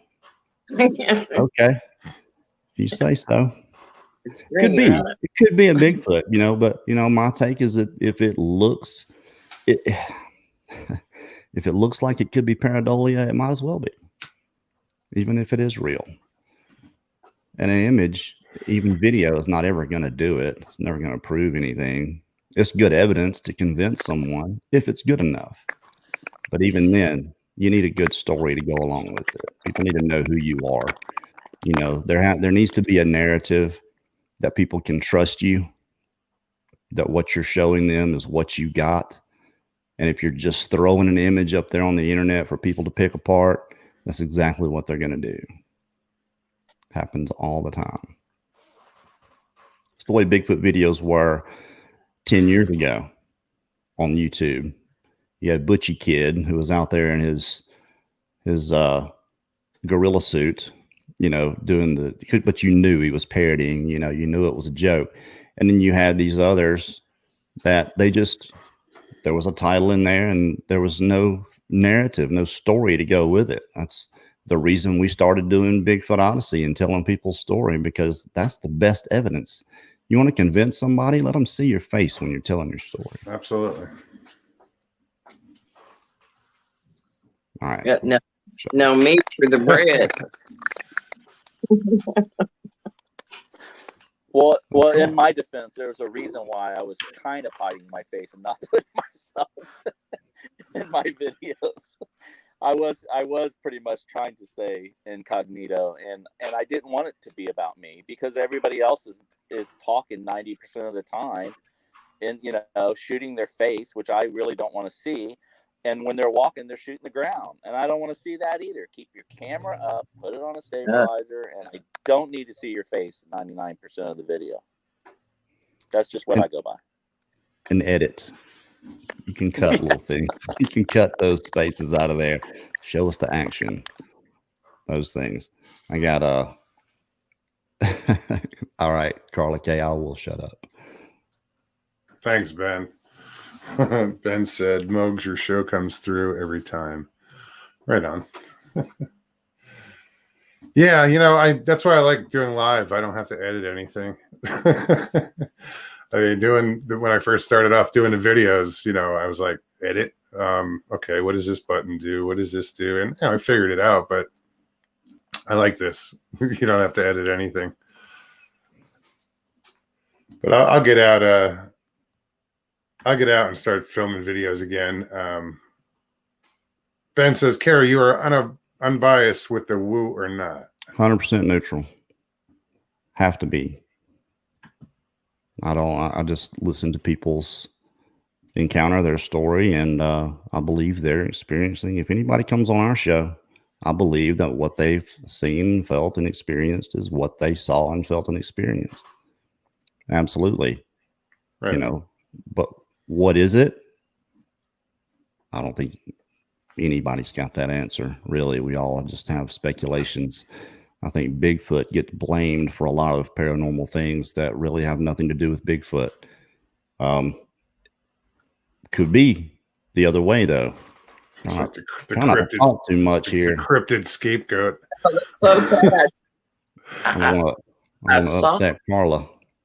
I know what I saw. I don't know why it was that way, but I know what I saw. It was not. After it was over, I looked in the chat and people had taken it the wrong way and totally described it in a different way than what it was. And well, I don't see how anybody could take it out of context tonight. Well, and everybody said great story, and you were on point. So yeah, that's good job. I would suggest the next time, Wonder Woman.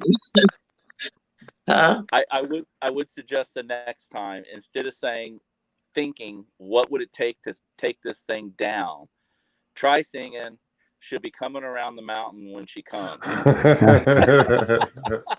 And I'll have slugs loaded. Because it occupies your mind. I was watching the Carrie show and they say, don't have those thoughts. And man, I just like coming around the mountain. I mean, I was focused, dude. There's no way no one could read my mind. I was, and I wouldn't have known that if I wasn't watching what you guys are sharing. So I appreciate you both for, both of you for having me on. Of course, I wasn't invited on your show. I just kind of hijacked it, but.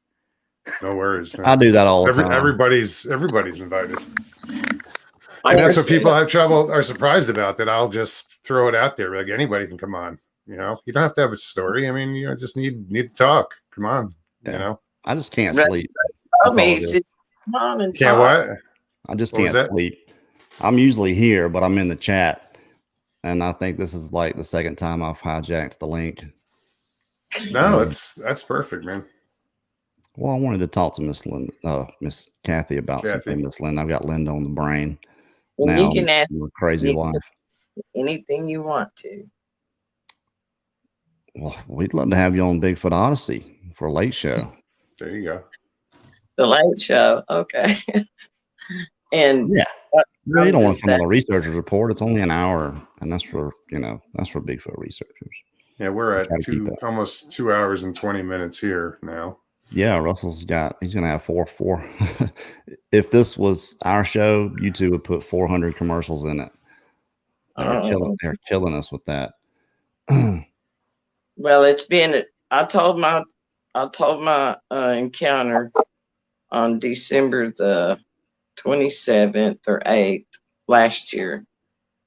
And it's taken me this long to come back around and tell it again to someone else. So, maybe thank you so much for sharing it. You're welcome. And you look better. You look better already. Well, I did over the phone the last time, so maybe. Yeah, I remember the last time you told it, and it was emotional. Yeah, I didn't think that I thought that I'd be able to tell it. I really did, because it'd been years. But reliving it is, that's what. The phone was in my hand, going like this. I can't even hold the phone up. I'm talking to Brent, and my hand's shaking and everything. But I will Carrie, one of these days I'll go over there to, what'd you call it? Your Lake- show. That the other lake- show. Yeah, the Late Show. Yeah, I stole that from Bigfoot D-Doll. Odyssey. D-Doss wasn't doing his late show anymore, so I said, okay, it's COVID time. We're gonna do a late show if D-Doss is not. Now he does his again, so we may change the name of it, but it's at 9:30 p.m. Central. We start it late, and that's why I called it the Late Show. D always did his a lot later than that. Okay. But yeah, I didn't know- absolutely. Come on. And you know, that shaking, that's because you care. You do care what people think, and most people do. And I say this all the time. I said it on here earlier. There's no courage in not caring what people think. It takes courage for you to come on here in front of all these people and tell this incredible thing that happened to you. Absolutely. It really does.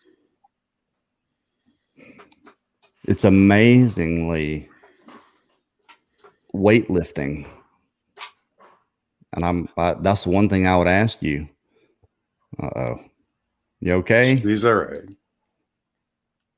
We love It's you. hard. I know it's hard. And I'm sure there are a lot of people here that are watching that realize the same thing. It's tough. You're going to make me start crying too. Oh, Well, you know, a lot of that is not, it's not. Some of that is fear. Some of that is anger. Because something was taken away from me. Oh, what the hell just And happened? that part that was taken away from me is me being secure in my own being and being able to take care of myself. Because that was taken away from me. Yeah, I do have a gun, but at that moment I was vulnerable. And there wouldn't have been, he was right. There wouldn't have been anything I could have done. So he let me live. He let me go. but you have to live with it after the fact. And it makes you change yourself.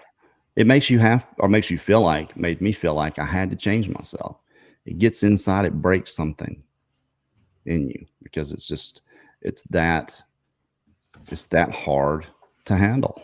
I don't think anybody is emotionally equipped to deal with it. People think they are.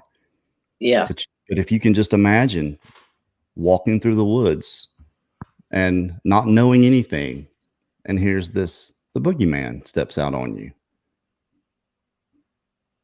It's not hard for anybody to imagine, to empathize with especially how you're feeling right now. I'm with you. Yeah, Lady in the Woods just said, Miss Kathy, mine was 2 feet away, and I and all of us are here and behind you 100%. So we got you. We take care of our own.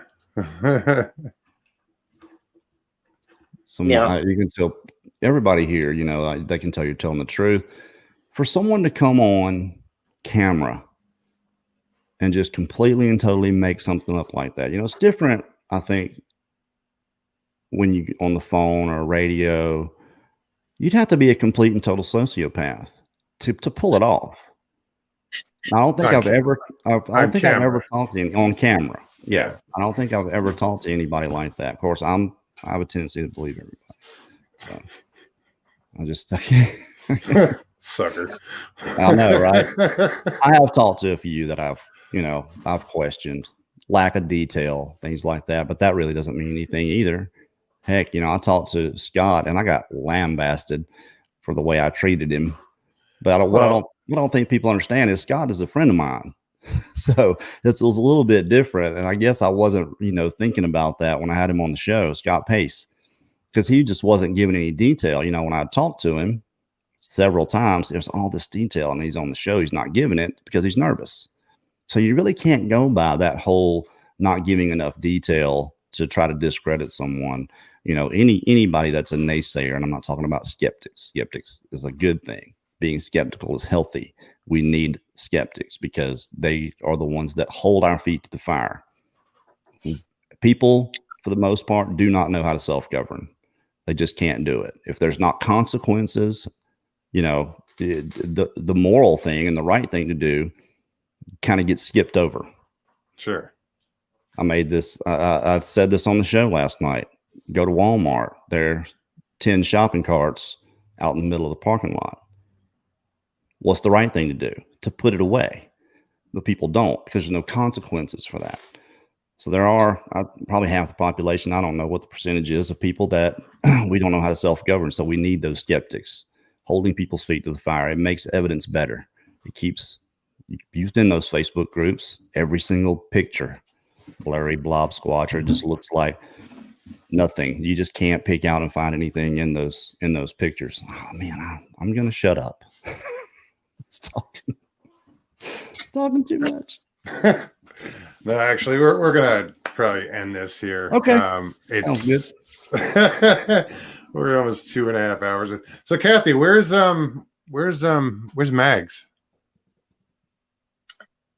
I think he's already out. Huh? I think he may be in there with the dog. That's funny. I just had to do it. I had to ask. But yeah, I'm gonna roll people on. in chat probably know who Mags is, but Carrie, thank you so much, buddy. Yeah, thanks for having me. No, anytime, man. Thank know you, that. Miss Kathy. Matt, I'll holler at you. Send me that picture. Thanks again, Matt. You can yeah, there you go. I want to say thank you so much for coming on. It was great having you. Interesting No stories. Yeah, man. Good luck, man.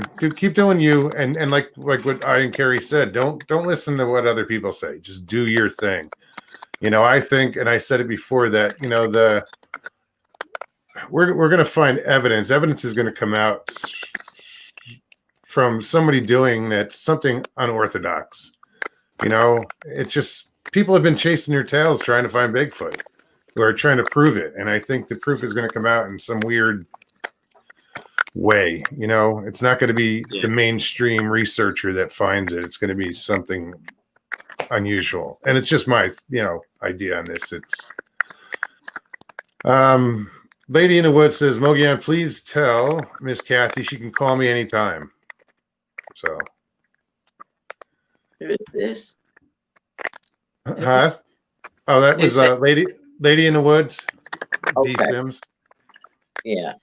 So anyway, thank you again, everybody. Chat, you guys have been great as usual. I get so many compliments on chat. It's funny. And I'm not a part of it, you know. I mean, I am, but I'm not. There you go. No, everything's been going great. You guys have been awesome. Still haven't picked a weekend. I want to do a third day, and I'm not sure which to do. I'm torn because I feel bad for the people on the East Coast. It's so late when I go on. You know, it's already 1:30 over there. Yeah. Well, you're there, aren't you? No, you're Texas.